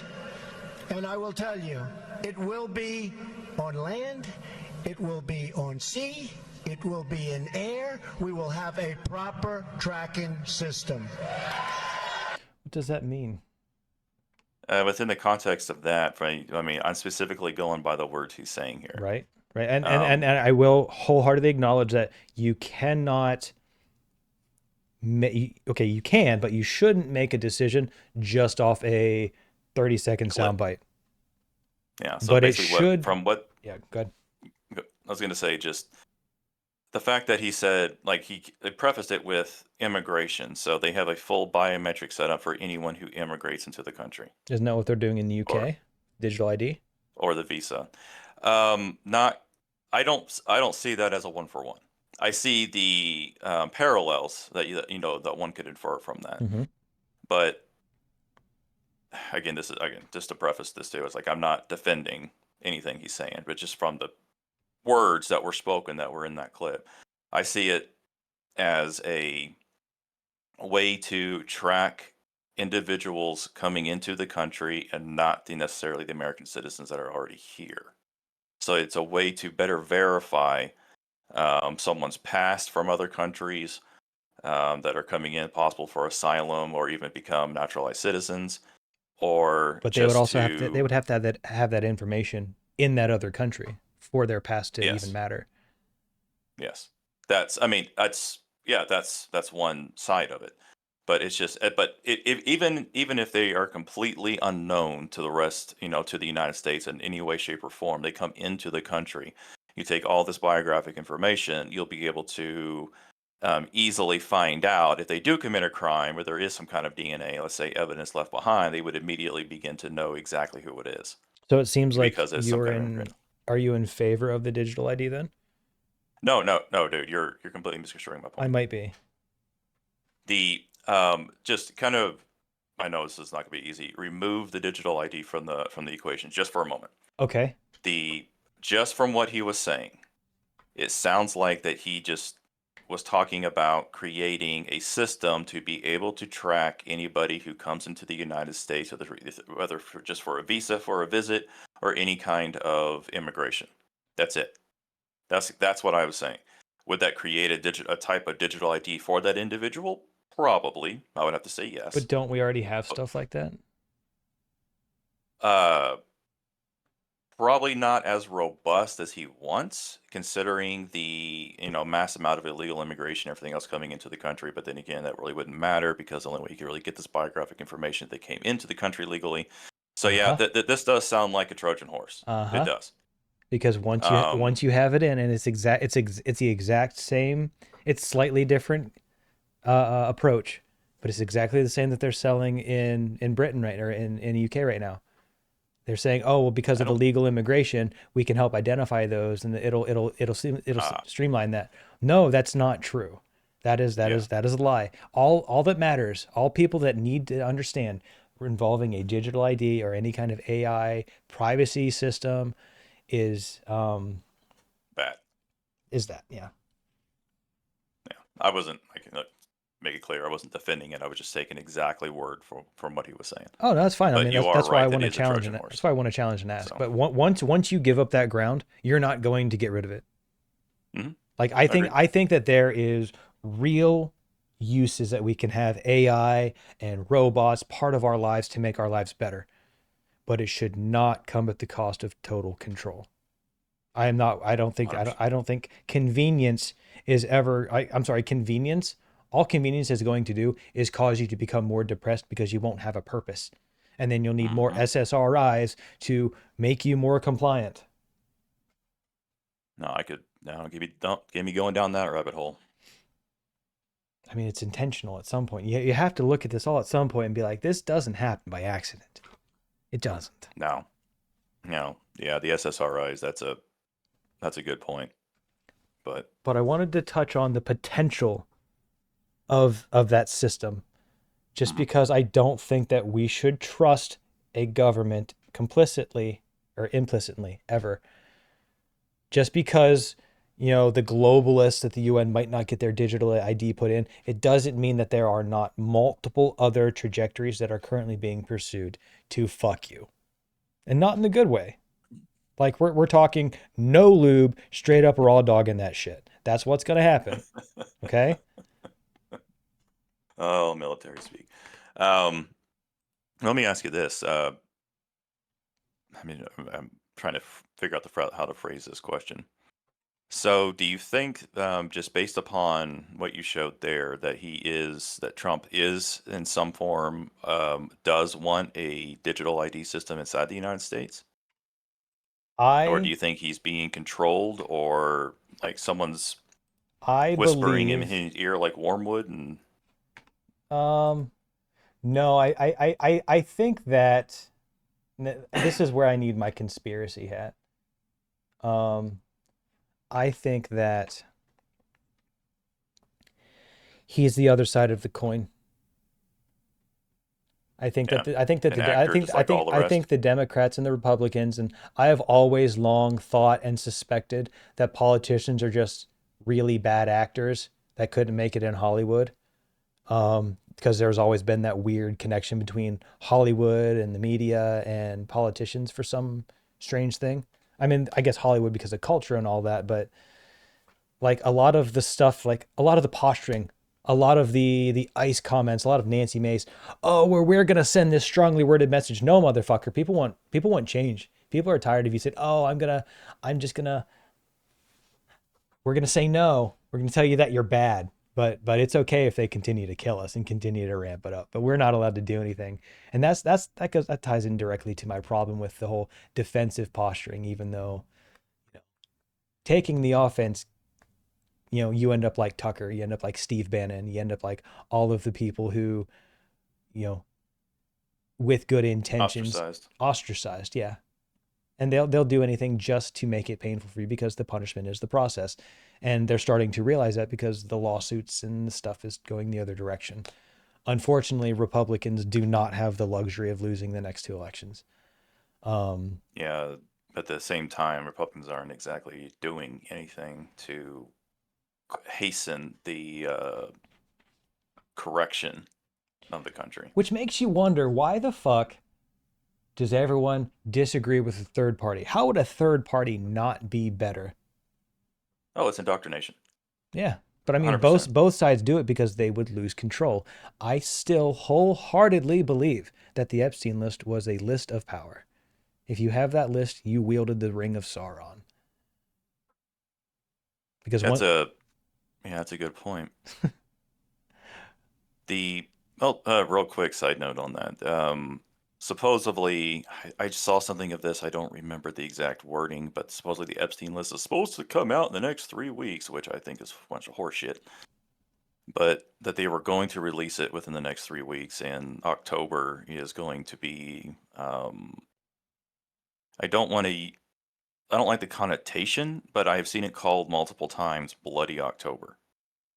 I'm not sure if that means that there's going to be a lot of arrests. I don't think it necessarily means like actual fighting beyond probably what we're seeing now already. I wouldn't in agree various with parts. But okay, maybe it's more of a hope that it's just going through and trying to arrest what the left would see as political persecution, but the right sees as justice for all the different atrocities and everything else that were committed by the Biden regime before. Okay. Including Obama. So, I mean, that's kind of the connotation I got from the multiple posts. But we'll just see what happens with that. But I thought I'd bring it up shortly there for a moment. No, it's good. That leads into next section. Since we're talking about big topics, and one of the other big things that happened this week on a world scale happened at the UN.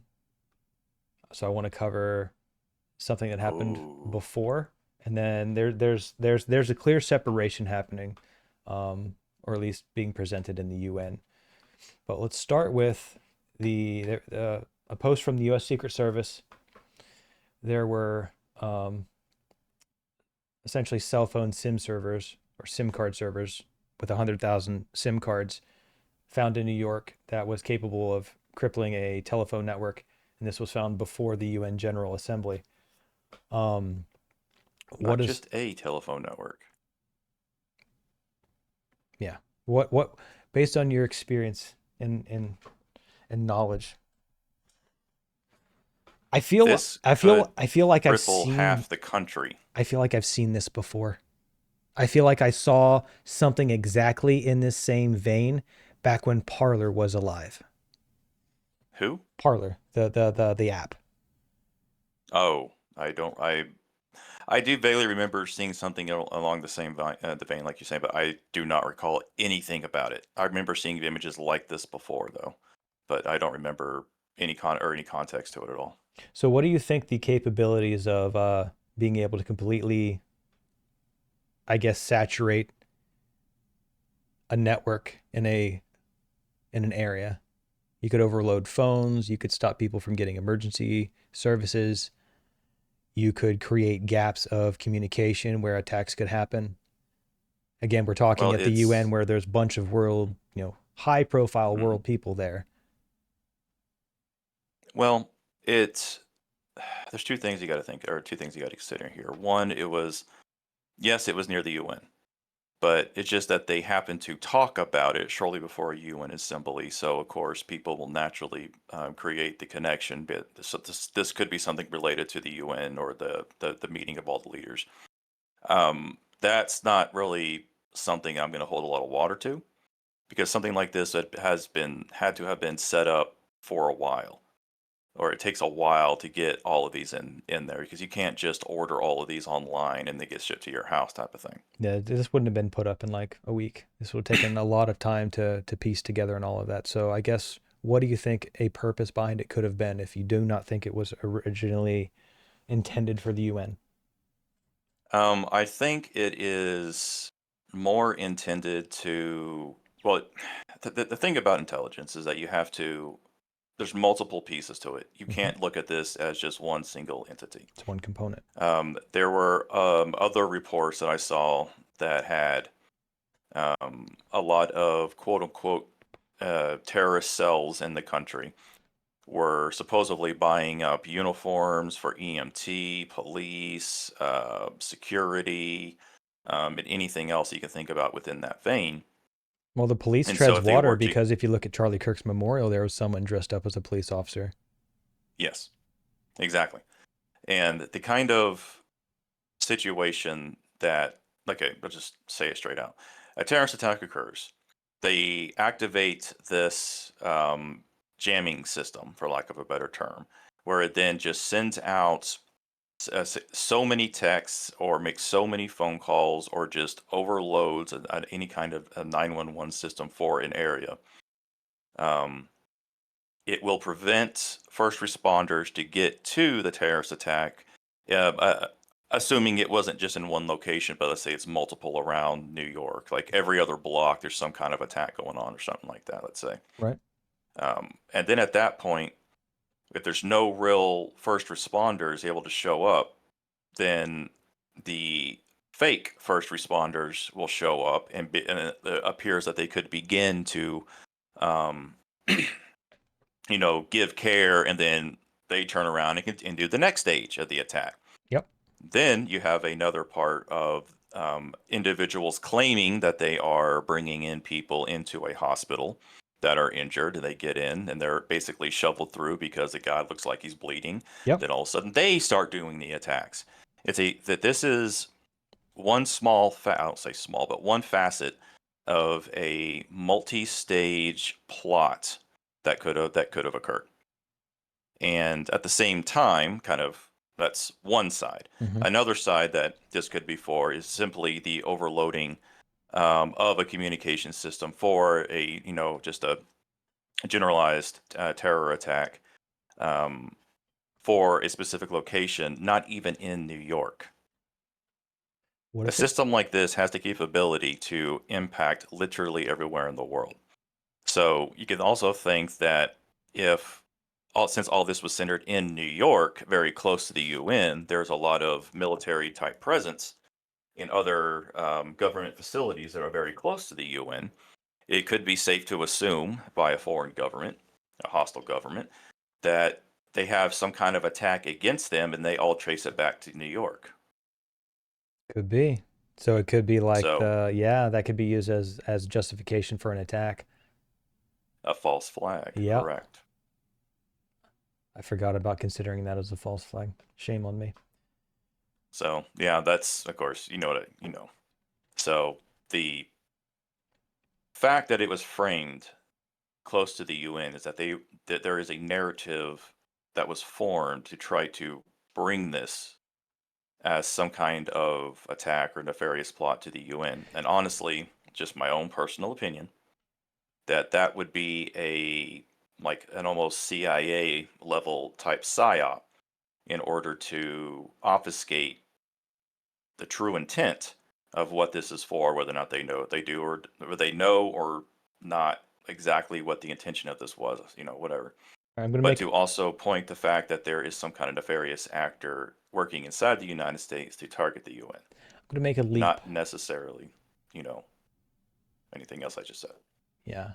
But I'm going to make a leap. Remember how I brought up, I think it was Colombia, like one of the leader of Colombia? Yes. Telling the service members not to listen to the president. Like, That seems to fit pretty well with the idea of a false flag. If this hadn't been found or taken out and something would have happened, that could have been the platform for justification. So I'm not necessarily directly correlating those things, but that looked like it could have been an opportunity for something like that. That could have been the second stage. Yeah, pretty much. There's also a third area I just realized. This could all just be a way to try to point the fingers at China in order to create a situation that, would have an excuse to begin operations against China. It could this entire thing could be staged by the CIA. Well, I mean, would you need that kind of justification? Because if you look at like the NVIDIA video cards, that documentary that got put out by, I think it was Nexus Gamers. I'm not familiar with it. Oh, it's definitely. I'll try to get you the link for it. I also recommend everybody to go watch it. I'll have to. I'm not as informed on it to speak confidently, but there is a NVIDIA GPU like smuggling or some. They're not supposed to be getting access to that kind of technology, but they keep buying all the high end cards and like making their own or something. Like China is? It's like an entire market. Like I'm not going to be doing it any justice, so just I'll get the link and then we'll watch it to get informed on it, so I don't accidentally speak too wrong out of the turn. But in order to kind of encapsulate, or I want to set the stage, by playing a video. This is going to be a triggering video, but since we're dealing with sensitive topics and political shit, you know what? It is what it is. This is a video from allegedly a Hamas leader calling for the global genocide of Jews. I will read what the translation is printed out on the bottom of the screen for the people that are only able to listen. So it starts, there are Jews everywhere. We must attack every Jew on the face of the planet.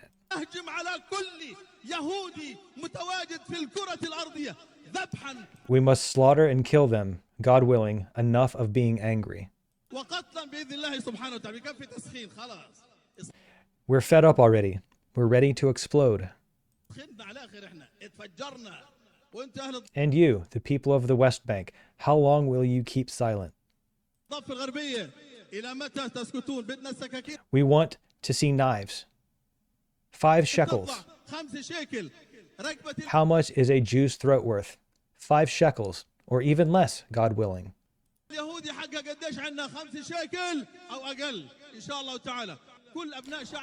All of our people are ready to blow up. We've built a new factory for explosive belts. The on-off switch is ready for the moment we enter the fence. He has a translation error here. Sorry, the fence. Our sisters are ready. The on-off switch. All our sisters are ready to carry an explosive belt.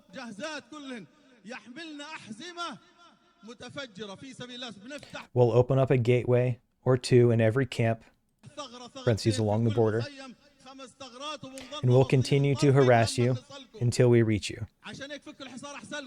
That is why lifting the siege is better for you. Otherwise, you will be killed. So, this appears to be a real example from my time and knowledge in my military career. I can't validate the source itself, but the sentiments and the approach and the words, it's a good idea to listen to them. But I think this helps understand and frame kind of what's happening now in the UN, because there are Hamas, Palestinians, Shia, Sunni coming together.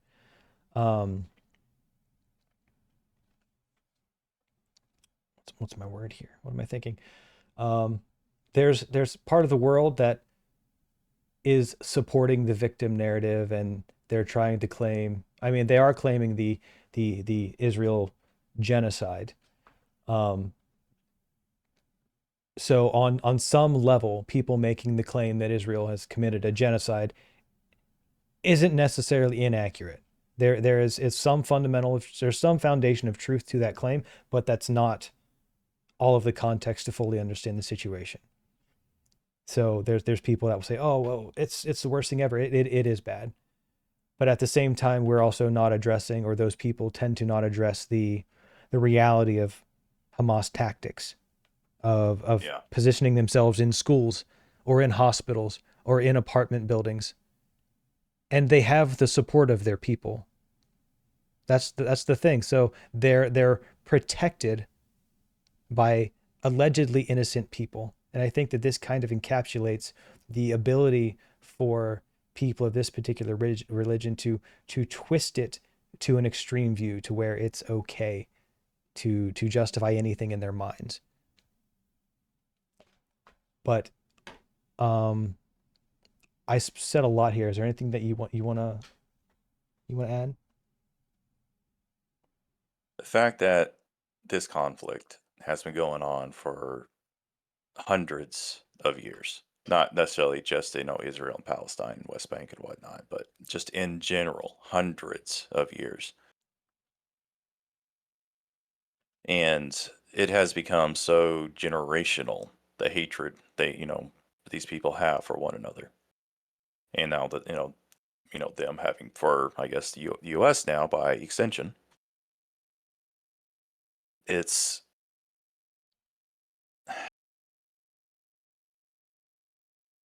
trying to think of the right way to say this. It has become so indoctrinated. Both sides have become so indoctrinated. Both sides have such a deep-rooted sense of hate. It's not going to end until one of them is wiped out. It's to that point now. It cannot end because there is no coming together with any kind of trust. There is zero trust. And until one wipes out the other, this will never end. It can't. But just from human nature. And it's this kind of rhetoric that we'll continue to do, and it's going to continue to happen. And I'm not going to say one side is justified in any way, shape, or form over the other, because I think both sides are, frankly, brain dead, in my opinion. Specifically when it comes to like this conflict, it's just there's nothing that can be done, and until one wipes out the other, we're going to continue seeing this rhetoric, and it's going to inflame, and it's going to spill over into everybody else. So I definitely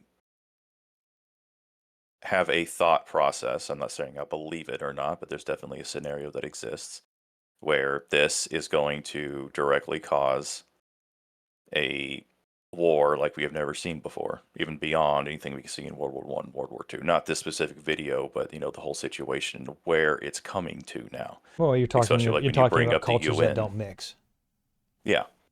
It's but even with cultures that don't mix, you can agree to ignore the other. But the problem is that you have the Holy Land of both of them are in the same location. Yeah. So that's the reason. That's basically the crux of the reason why that it's not going to end until one wipes the other out. But in the process, they're going to wipe everybody else out as well. So how kind of them. See, that argument is exactly why I support like the United States being isolationist. Exactly. Like we don't need to be the world police. I say exactly. I agree in some points and disagree in some points when it comes to isolationism. I feel both ways. Yeah. It's a duality. Like I see myself as almost an avatar duality, because there are so many things that contradict each other inside, and like beliefs inside myself.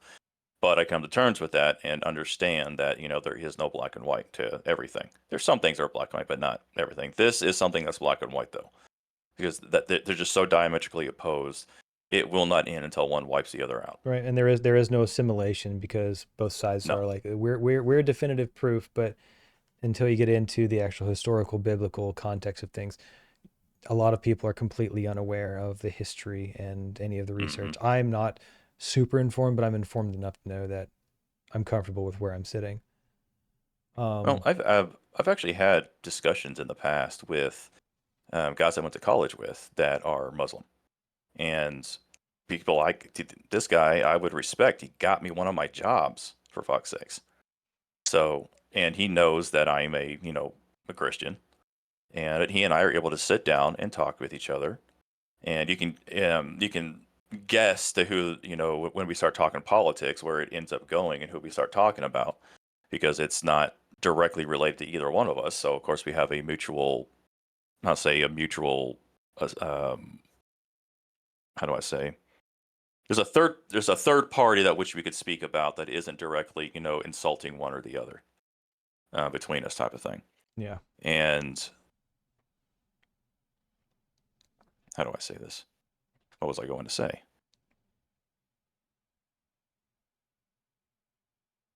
I don't remember where I was going with that. I'm sorry. No, you're talking with a friend. With a friend, yeah. It's okay. I remember now. And of course, his great disdain for Zionists, which I'm not gonna travel down that road too much here right now. But he was actually saying that he has no problems personally with, the Jewish faith. It's just Israel itself that he has a problem with. And I've been getting to see that is the sentiment across the world now. Are you saying are you saying delineation of like people don't have an issue with the people, they have just an issue with the leadership of Israel? Well, yes and no. Primarily the leadership and the government, but as well as the people who follow the government and believe, are drinking the Kool-Aid, for lack of a better way to describe it. And kind of an example of the type of individual versus the government is that there are white women who have been walking around that are not Jewish in Israel, but Israeli boys will come up and start spitting on them. It's kind of like that kind of disdain that is pervasive inside of Israel, to the best of my understanding. I'm not making one claim or another. I've never heard of this. Are you saying that like a white woman was spit on by a young child just Yes. because she wasn't Sorry, Jewish? not a white woman. Okay, I did see one supposed video of it, but the one that came to my mind was actually a Asian woman. She was actually going around saying "I love Israel," and they were spitting on her. Oh, well, I mean, that's completely okay. I don't see why we have an issue with that. I'm joking. I'm totally joking. That was a joke. Yeah. But I mean, it's a large part of it is the fact that, Israel occupies the land that they do, and how they got it is up for debate. But didn't Israel give the West Bank area to Palestinians? From what I understand, I think it was 2006, they agreed to a ceasefire and agreed to a complete withdrawal and basically gave it to them. You are correct. Wasn't that like high quality land over there too at the time? Well, yes. But I believe from something that I had read fairly recently, one of the main reasons why they wanted the West Bank specifically was to create a secondary canal, because you have the canal that goes through Egypt along the Nile there, that kind of goes into the sea to the north, and versus whatever. There is a very prime piece of geography that will allow a canal to be fairly easily built within Israel, but it has to pass directly through the West Bank. And that was supposedly one of the main reasons why they're wanting to take over the West Bank now. Was to stop. So, so they could get that canal made. So they can make the canal, and so they could start reaping the benefits and take in the billions and billions of dollars that are being made by Egypt just by people going through that canal.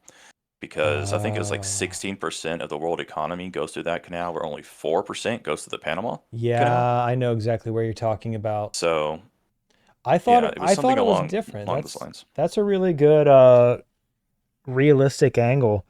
I was kind of in the esoteric level, maybe. Mm-hmm. because I always believe, and I mean, I don't know why I've always thought this. I'm fine. I'm totally fine with being educated on it though. I always thought that Israel wanted to take back over that land so they could get back access back to all of the original land of the Jews, so they could have the Temple of Solomon and all of that, Temple of David and all of that I stuff. believe that isn't that around Jerusalem? I don't And remember exactly. okay. I'm gonna have to. I'm not sure. I'm not 100% sure exactly what the location is. I can't remember off the top of my head. I have to pull up a map and take a look. But I just remember seeing that was the specific reason why they wanted the West Bank. So, or what I had read, and it makes sense. But anyways, No, you added a really good angle. I'm really appreciative for that. But let's go ahead and dig back into where we started with kind of what Hamas was and what they presented themselves as openly, to where we have at the UN. So today, Keir Starmer decided to recognize the state of Palestine.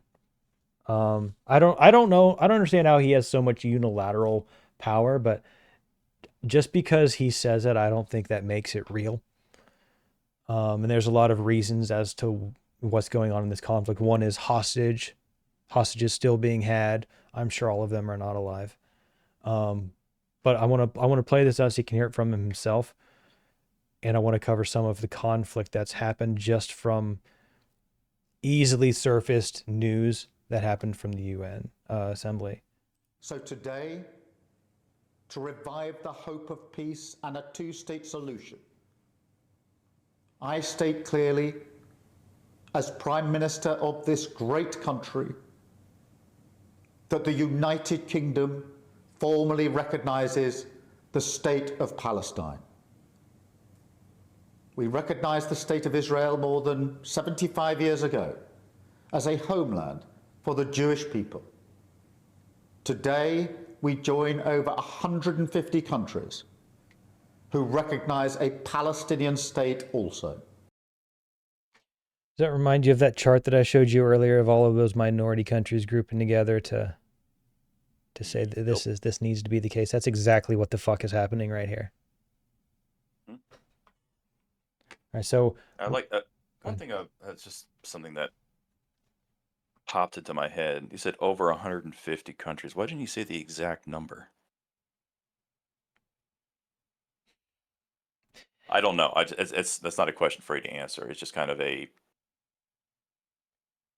it's interesting choice considering the situation. It's that he didn't say the exact it's obfuscation. Yeah, essentially. It's just like pointing to a ratio whenever you have the exact integer number, but the ratio better serves your argument. Yep. It's the exact same thing. It's deep underhanded shit. Yep. But anyways, there we have Keir Starmer recognizing it. But as you mentioned earlier, this brings us into from the Concerned Citizen on X post. Not many people know that Keir Starmer was placed into a Czechoslovakian communist working camp at the height of the Cold War. And then people are saying that Keir Starmer is a communist because he was educated and groomed while he was there, or he's always been that way from a young age. And they produced this document that says Keir something Starmer. I don't know what this is exactly, but this is some kind of receipt tracking document. It has some kind of stamp date on it or seal. It's clearly got his name. It's got his country of, looks like it says British there, maybe. Brit. I don't know. I can't tell. It's super fuzzy, but you mentioned something about this before about Keir Starmer being at this camp earlier today. Yeah, it's. I just to really, I guess, restate the point, maybe expand slightly. It's just this, considering everything he's doing, it is by the communist playbook. It is about destabilization and then creating the situation at which they give you a solution for that they sell to you as, a benefit that is actually more detrimental than anything else that came before it. Like a Same Palestinian thing happened in state. Bao in China and everything else. So Exactly. it's very obvious that this guy, he's doing what he's doing because he's either one, in direct control or some kind of control of a grand globalist communist agenda, or two, he is just so embedded within these beliefs that he legitimately thinks this is the best thing for his country, which I doubt sincerely. I think it's just more of a globalist and he's a puppet. So, but I guess the real tell will come once this plays out, and if the people of the world can actually reject a digital ID. If not, and it gets installed anyways, then I think that proves to us that every single thing in front of us is a fucking play.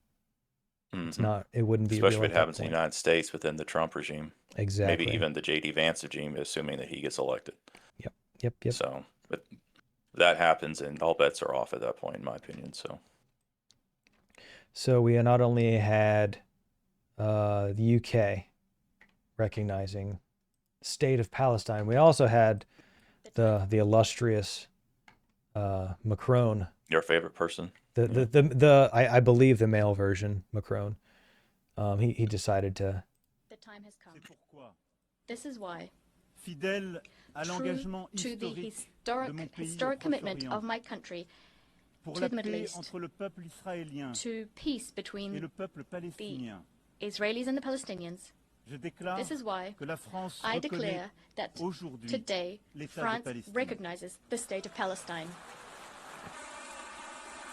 So France acknowledges the state of Palestine. What do you think, like, support on a global stage would do for a movement of a Palestinian state? Do you think they'd be happy about that? What do you think they would do? You say they? The Palestinians, like saying, "Hey, like this is good. Like we're making some progress." Embolden them to do more attacks. I mean, that's the only real thing I could think of. Oh. The only thing, I guess, an alternate and a hopeful timeline, assuming that this happened, would be that Israel would back off completely and Palestine would be allowed to grow and flourish, and they would keep to themselves, and that they would just be their own state and join the world stage and be a valued member of society, to the global society.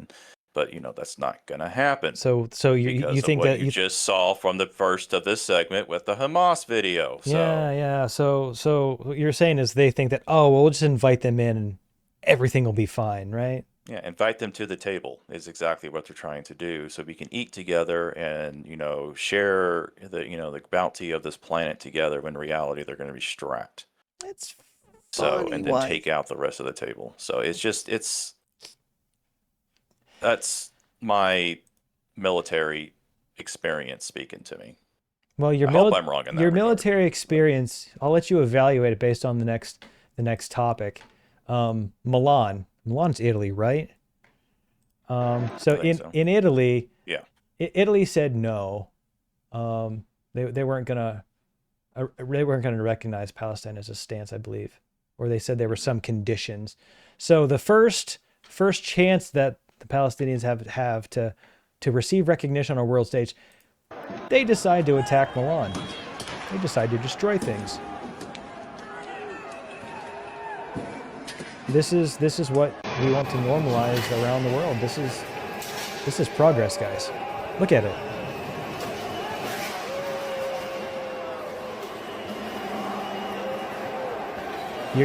Your first act as a country is acts of terrorism. Go fucking figure. They're not even in well, I guess they were displaced. They're in Milan. Well, they were displaced from Gaza. But then again, are these actual Palestinians? Are they sympathizers? Are they paid actors? Exactly. Paid agitators? I think with the pieces of this doesn't have J6 level attached to it. No. This seems far more organic, and there's so much like flack and chaos going on. I think most of this is actually organic at this point. I think this is intentional. I would say that, yeah, you're right with the organic, but there's definitely some elements in there of planning and planned execution. Oh, absolutely. So There's coordination to it for sure. There's absolutely coordination to this. Because you wouldn't organize this many people at once to just go do something like that. It doesn't happen. So that means this was planned. Not just push back slightly on no prior coordination. Maybe you're okay. Let me say it this way: there is probably coordination, but maybe not to specific events. Basically, if assuming that these are all Palestinians, they sit down and plan this in their mosques and whatnot. So when an event does happen and an imam just has to give the order, they immediately jump up and go. Right. The oversight or the preparation is done ahead of time. It's not they need to communicate it and figure out in the moment. And that's actually one of the vernacular or weird ways people go about trying to divert attention from something like this. Mm-hmm. Playing those little word games like that. And they would use that slice right there to do that. Yep. Absolutely insane. I mean, there have been other countries. I think some states are saying they want a 2-state solution. They're fine with a 2-state solution, but they want all the hostages returned. But based on what's happening, like, good luck. I mean, are you going to stop Israel at this point? I mean, most of the country's been leveled from what I've seen. Yeah. I mean, I don't know. It's from what I understand, like Israel's basically the size of New Jersey or something like that. And that little sliver of land down there that's supposed to be Palestine in comparison. Yeah, I don't know. That's just watch out. To stop Israel, you have to cut off their outside assistance, which is primarily the United States right now. Exactly. Keyword right now. So would that not give rise or credit to or merit to the claims that people are trying to drive a wedge between the U.S. and Israel? Oh yeah, that's definitely a possibility. Would that be a counterclaim to Israel not being involved in the assassination of Charlie Kirk? No. Really? The reason why I say no is because of the information that has been coming out that Charlie Kirk ignored or refused the supposedly $150 million from Netanyahu himself. Mm-hmm. And from a lot of stuff that I was seeing about Charlie Kirk is that he was starting to have misgivings and he was reviewing a lot of information that he had been taught about Israel and coming to find out, this is his opinion, supposedly, allegedly, that a lot of it was false. And a lot of it is about Israel controlling a lot of things and not being able to ask specific questions, such as, was there a stand-down order given on the border of Israel that allowed October 7th to occur? That's a good question. So that's again, to preface, this is what Charlie said, not me. So just based upon the amount of information that has come out, I don't know how credible it is. I will make no claims to credibility. But considering the individuals who have been talking about it, such as Candace Owens and a lot of others, I'm not saying Candace is credible or not, there is a distinctive possibility that along this line, within the framework that I am discussing here, that Israel may have assassinated Charlie Kirk because he is such a prominent figure for the youth. And the fact that a report did come out by the ADL saying that over half of the world now has heightened anti-Semitic views, with predominantly done with the youth of the world. They fear that Charlie Kirk, his influence over the American youth, the conservative American youth, would eventually lead to the U.S. ceasing their support of Israel. So under that framework, whether or not, again, this is just, putting dots together, there was a strong chance that Israel could actually be behind the assassination of Charlie Kirk. When you break it out so eloquently, good job explaining that. It definitely raises more questions. There definitely was motive, and a very simple motive behind it. You would lose support for Israel if you start to even acknowledge that, if they're just rolling through town and killing a bunch of technically innocent people, even though they support the people that are terrorists. Like,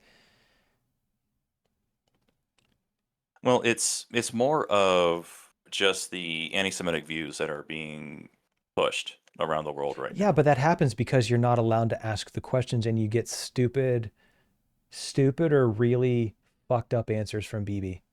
I'm sorry, like that man shouldn't be on the news. Like,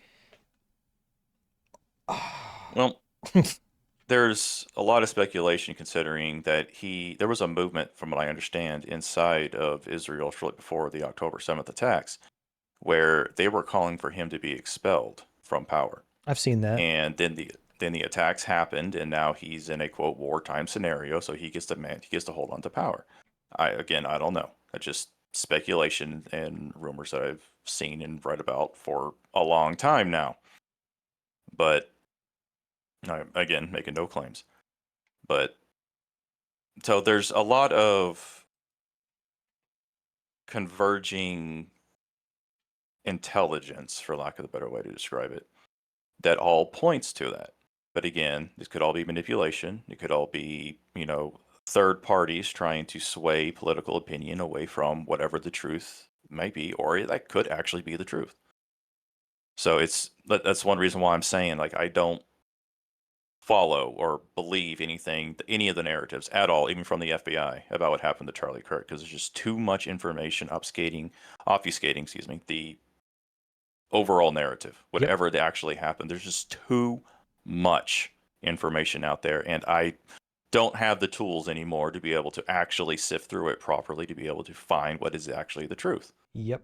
Not to mention that the FBI ruined their credibility with the Epstein stuff and Pam Bondi. So that was a huge motivational blow to MAGA and the people that would have more easily supported. Mm-hmm. But but staying on the BB topic. Yeah. I'm gonna go to the next article that we have. Is from the AF Post on X, and they said Tucker Carlson has reported that Israeli Prime Minister PM Netanyahu told multiple people, quote, "I control the United States. I control Donald Trump," end quote. And quote, "BB's running around. This is a fact. I'm not guessing about this because I talked to people he said it to. Is running around the Middle East, his region, in his own country, and telling people just point blank, just stating it, I control the United States, I control Donald Trump." I don't necessarily 100% believe it.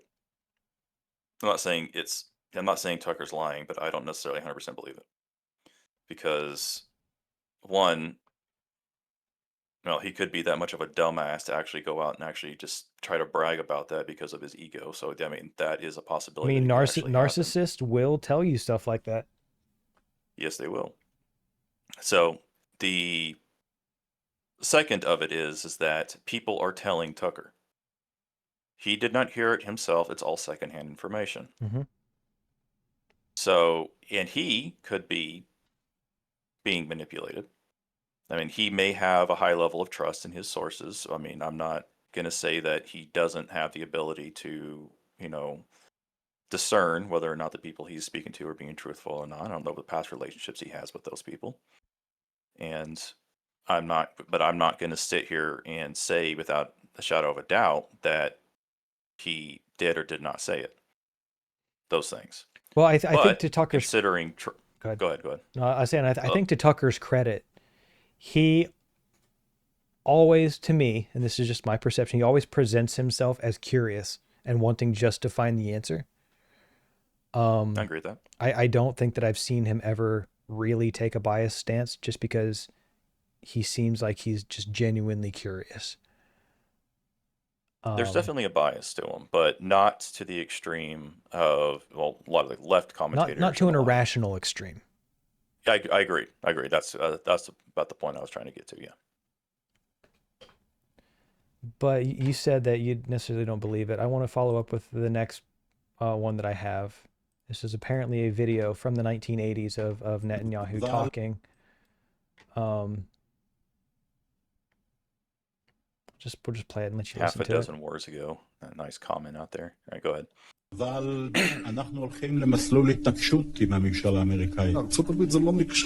So I'll read the bottom again. Actually, Brewer, can you read the reporter line? I'll read Netanyahu line. Sure. Okay, go ahead. Well, we don't have America with us. USA is not a unified bloc. We have the Senate, the Congress, and a record strong Jewish lobby on our side. We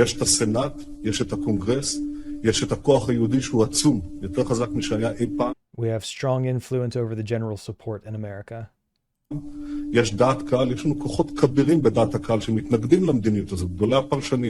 America won't force us into anything. That's pretty much where the clip ends. Forcing them into something versus saying they have control over it. There's a very big difference there. How do you receive the words in this based on the last topic that we brought up? Well, they're coming from two different perspectives. I kind of see it. Because here they're saying that America is not going to be able to control Israel because they have actors inside the government that are helping push along Israel's interests. He also mentions the lobby, which modern day would probably be AIPAC, right? Yeah. Okay. So, yeah, well, shit, AIPAC, man, that's a fucking rabbit hole to go down. With AIPAC, well, considering all the stuff I have seen, I'm going to be very loose with this. With AIPAC and the amount of influence they do have, there is definitely a increase of credibility for what Tucker is saying, absolutely. But at the same time, how do I say this? Let me get my thoughts processed here a little bit. There's definitely influence of Israel from Israel into the United States government in general, across the board. Absolutely. I'm not going to deny that in any way, shape, or form. But to say that Netanyahu is claiming that he has control of, the various parts of the U.S. government, I do think that is a leap. But well within Netanyahu's personality. I guess the only word that's coming to my mind right now. So I'm not saying that he did not say it, but I'm also saying that I am not really inclined to 100% believe he said it, but it is well within the possibility. Fair enough. I mean, unless you hear it yourself, like unless I hear it from the mouth of the person themselves, I'm never going to be like, that's exactly it. Correct. And that's how and just as a general note, that's how I talk about everything. It's like, unless I see it myself somehow, then I don't necessarily believe it 100% or think it is fact. So. Right. That leads me back to the UN. The walkout, yeah. There was a walkout yesterday. A bunch of people walked out whenever Netanyahu decided to take the stage. It's the second time that's happened, by the way. And people are clapping. These are representatives on the world stage being activists. So this by itself doesn't really do much for me. This is like, okay, they're just leaving. It's not a big deal. But whenever you pair this with the next piece, I think that we need to seriously start considering the real potential of the generals, yeah. What a world war actually looks like. Because the lines are being drawn, and it's being drawn over the two-state solution. The globalist agenda is outside of that, but working on everybody at the same time. So there's at least 3 elements going on. But you sent this to me from the 25th. Mm-hmm. You said Secretary of War Pete Hegseth calls a rare, urgent meeting of hundreds of generals and admirals. Why? There are 2 possibilities, technically 3, but 2 possibilities that exist. One is that to prepare for a world war, like you're saying, is to get the generals together to sit down and to begin planning and enacting certain contingency plans, or getting postured for those contingency plans. However, the second one, I'm actually leaning to be more correct. In the beginning of the administration when Pete Hegseth did take over, there was information that did come out about how they were going to trim the amount of officers, specifically general officers and above, or trim them down significantly because there's too many of them. Oh, And I remember this. This yeah. is when, when this happened, I was like, when I was talking to you before we started recording, it's like I called my father, who is a history buff, and he real quick history on him, real quick. He went to college and he went through ROTC during the Vietnam War, but he graduated college almost right before the end of the war. And his commission actually got denied. So he got like the last 2 years of college taken care of by the American government. He didn't have to serve. So, but he's always been a big war buff. My grandfather was on one of the ships. He supposedly oversaw the signing of the Japan surrender to the United States from one of the other ships that was nearby. Supposedly, my grandfather. But he was known to be, tell some tall tales. Anywho, but anyways, my father mentioned that more than likely it would probably be basically going in and telling these generals that they are reducing the number of the upper echelons because the number of billets that 3 stars are sitting in that are actually 2-star billets, as well as 4 stars sitting in 3-star billets, going down the line. There are some brigadier generals that are sitting in colonel billets right now. There's too many of them. And the last time this happened, I believe, was in 1986, when they had a massive reorganization. Basically the same thing. So I think I have a greater chance of this being the reason why the generals are actually, going to meet versus, preparing for a world war. However, technically the third one is the second is being in a cover for the first. Yeah, that's where I was landing. Yeah. Just because I don't trust it. I don't trust anything the government does. I mean, I generally trust the military, but just because I was in it, you were too. So like we understand things on some level. Mm-hmm. I think that your position on it being just kind of trimming that down, I think is definitely the most reasonable stance to take.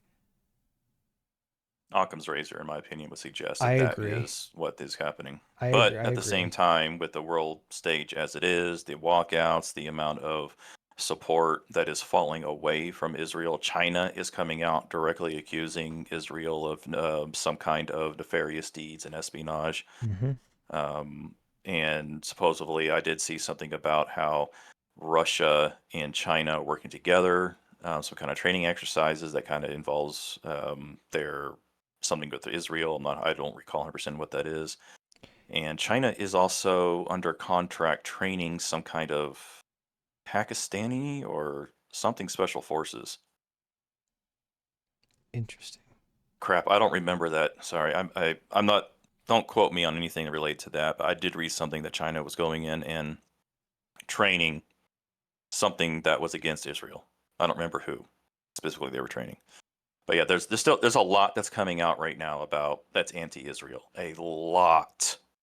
like the entire world, in my opinion, is kind of being primed to turn against Israel, which kind of, if you start thinking about biblical prophecy, Yeah, so it has been exactly what written.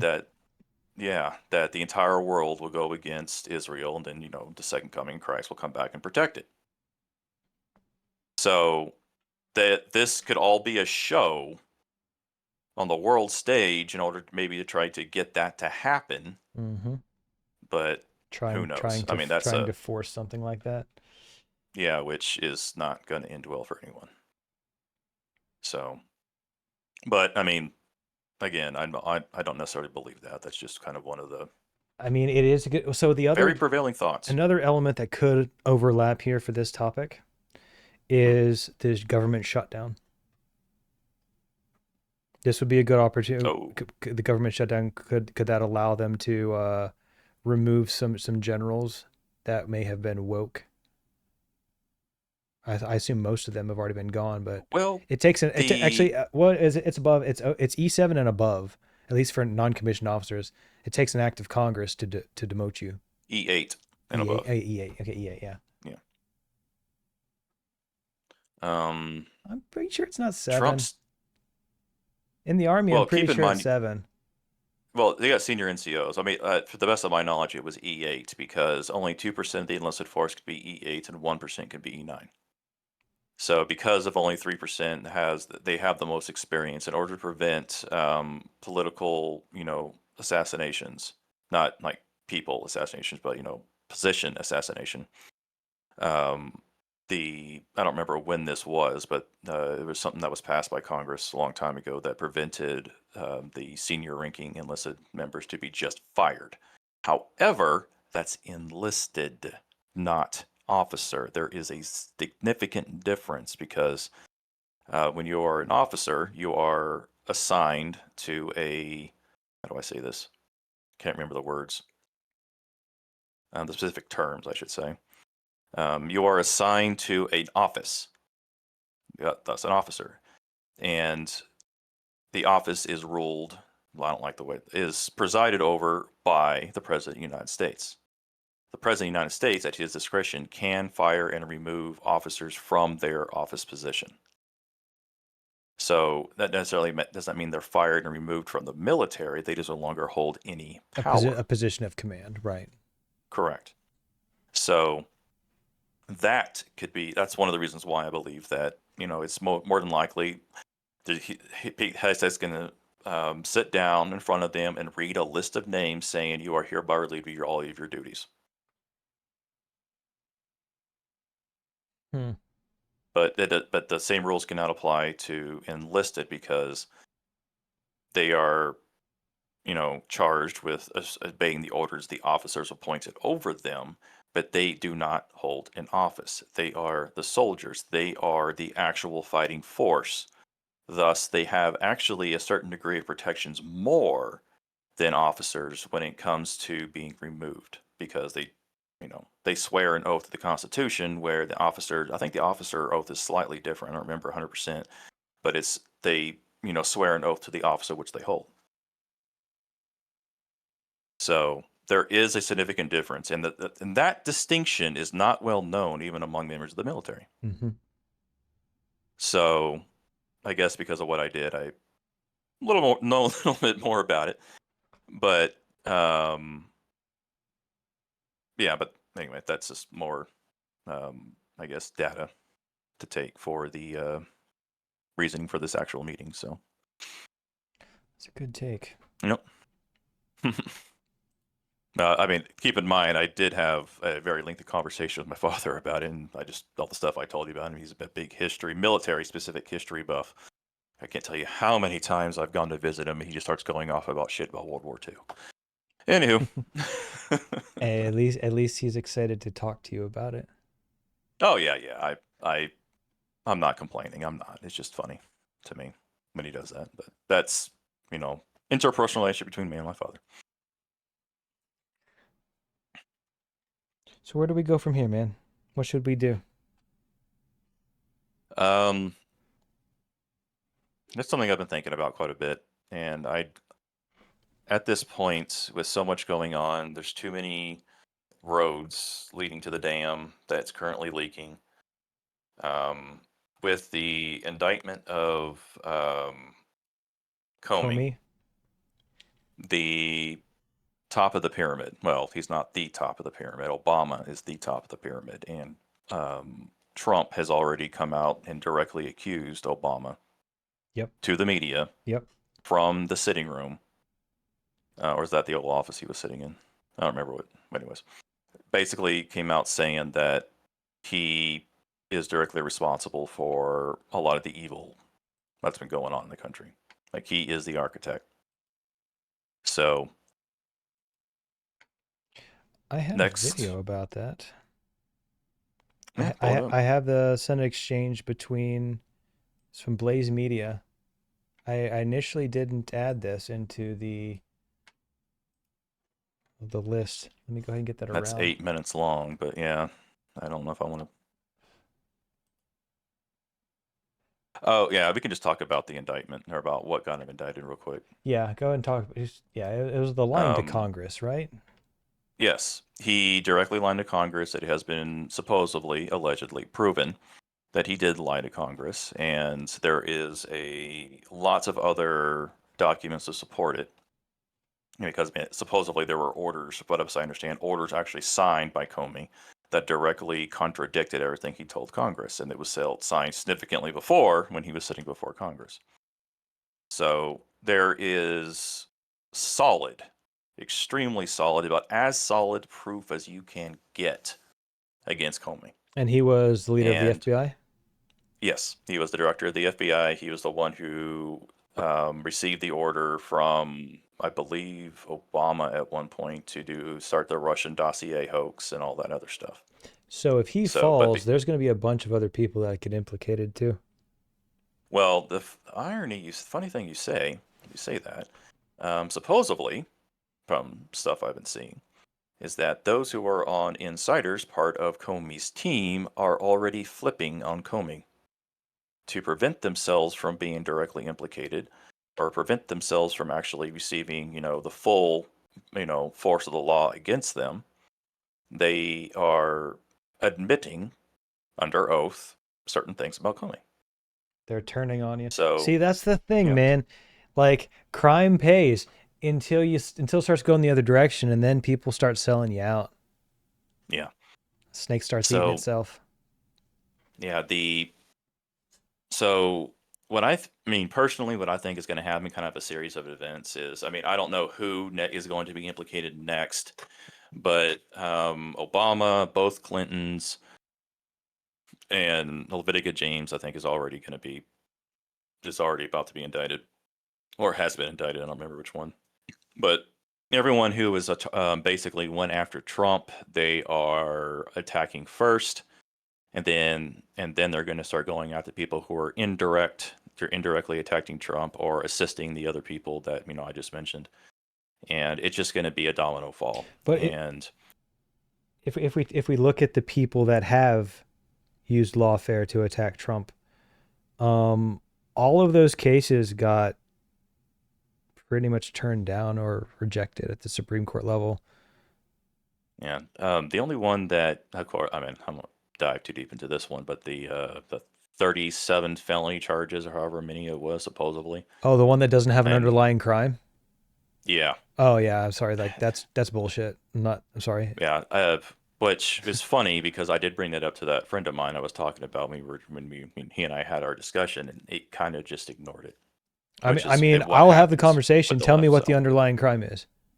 Exactly. Tell me about the statute of limitations that had to be weaved and bobbed and all around to, like, find a way to make it a felony so you could go back and do it, but the felony requires an underlying crime.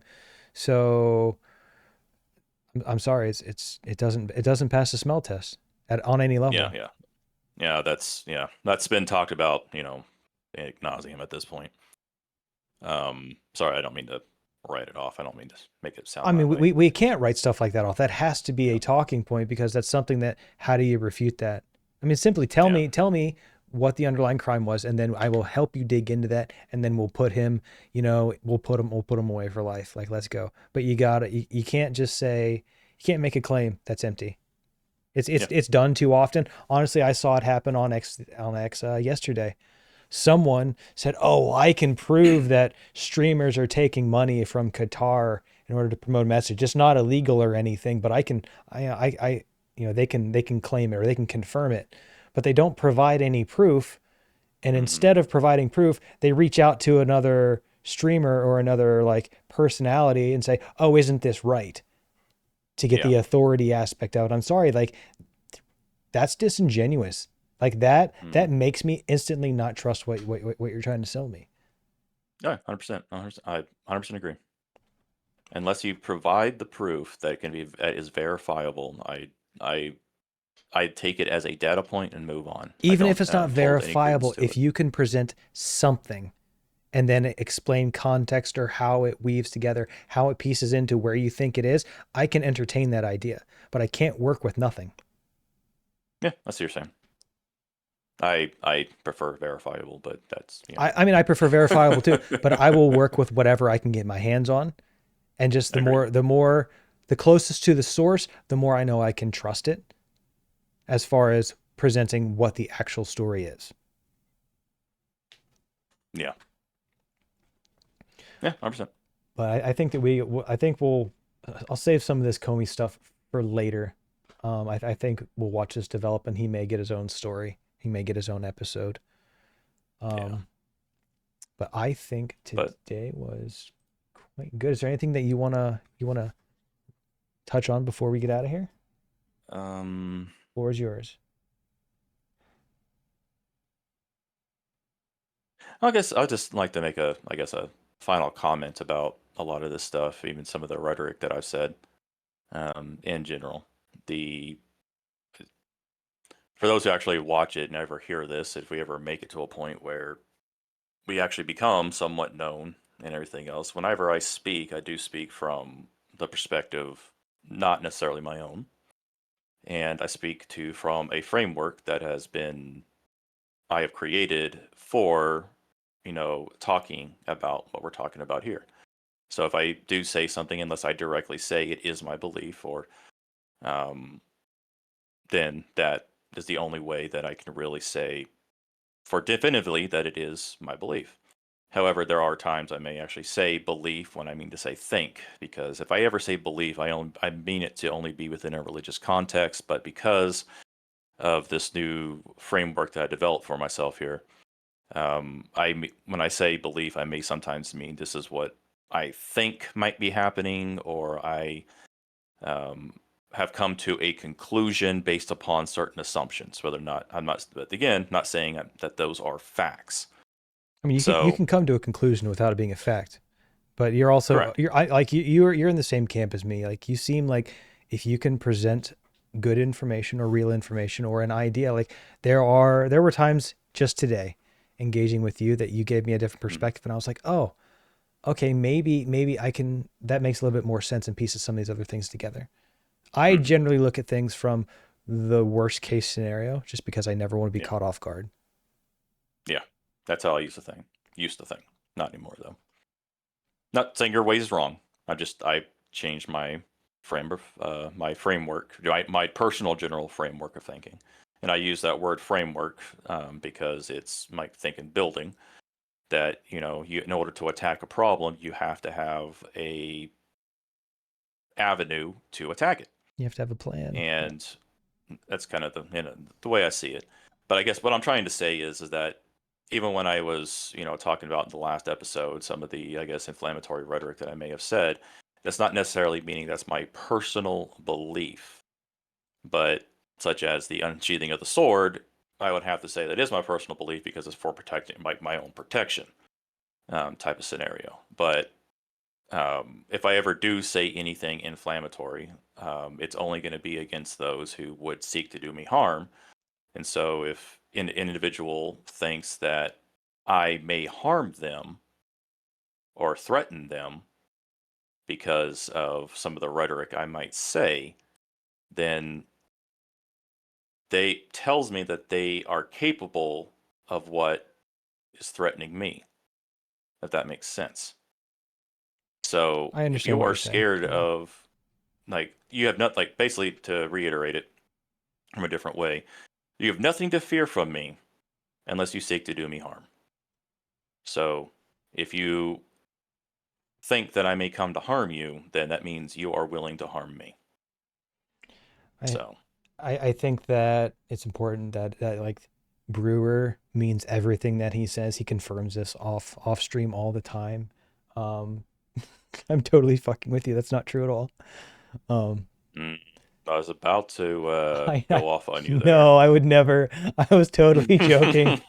Totally joking. But Brewer can't even think about causing harm to other people, because the only thing that he cares about is wrapping you in his Brewer blankie so you feel safe, warm, and loved. For fuck's sakes. That is going to happen someday, because you're going to manifest it into this reality because of how much it's like it's not even going to be like created from a company. You're literally just going to have it just appear next to you one day. Yep. From outside of reality, because someone who controls this grand construct that we exist in, like, I'm sick of tiring of hearing this, have it. Just throw it on your desk with a note on it that says, shut up. So, I'm joking, of course, but, oh, man. Yes, the Brewer blankie coming to you soon. But yeah, no, today, I totally vibe with what you're saying. Like, I don't think most people ever really want to wish harm on other people. No. But once you become to not harm someone. Yeah. Once you become that person and you do seek to actively harm, I no longer share any kind of common ground with you. Yep. I will still do everything in my power to try to save you and to get you to see the point of reference, but you know, you can lead a horse to water. Yep. Pretty much. But with that said, well, do you have anything you want to say at the end here? No, I love everybody. I'm really enjoying this, and I would very much appreciate people engaging with some ideas and helping spread the message and showing some support, just even if it's like, hey, this is good, this was a topic that was helpful, and getting engaged, because I like my name community is what I really want to try to bring back into this world, and that's actually to have a community of people, not just for myself, but to like what it used to be, people that you can rely on, people that you can, just enjoy your life with and know that you're safe, cared, and loved for. But and I like coffee, hence Brewer. Like coffee. All right, man, give us an outro and let's get out of here. All right, there we go. Be kind, be understanding, and try to work with those around you and be uplifting. And maybe if we can all uplift each other, even if we disagree, we can at least agree to exist in this reality and enjoy the beauty that it is, that it should be.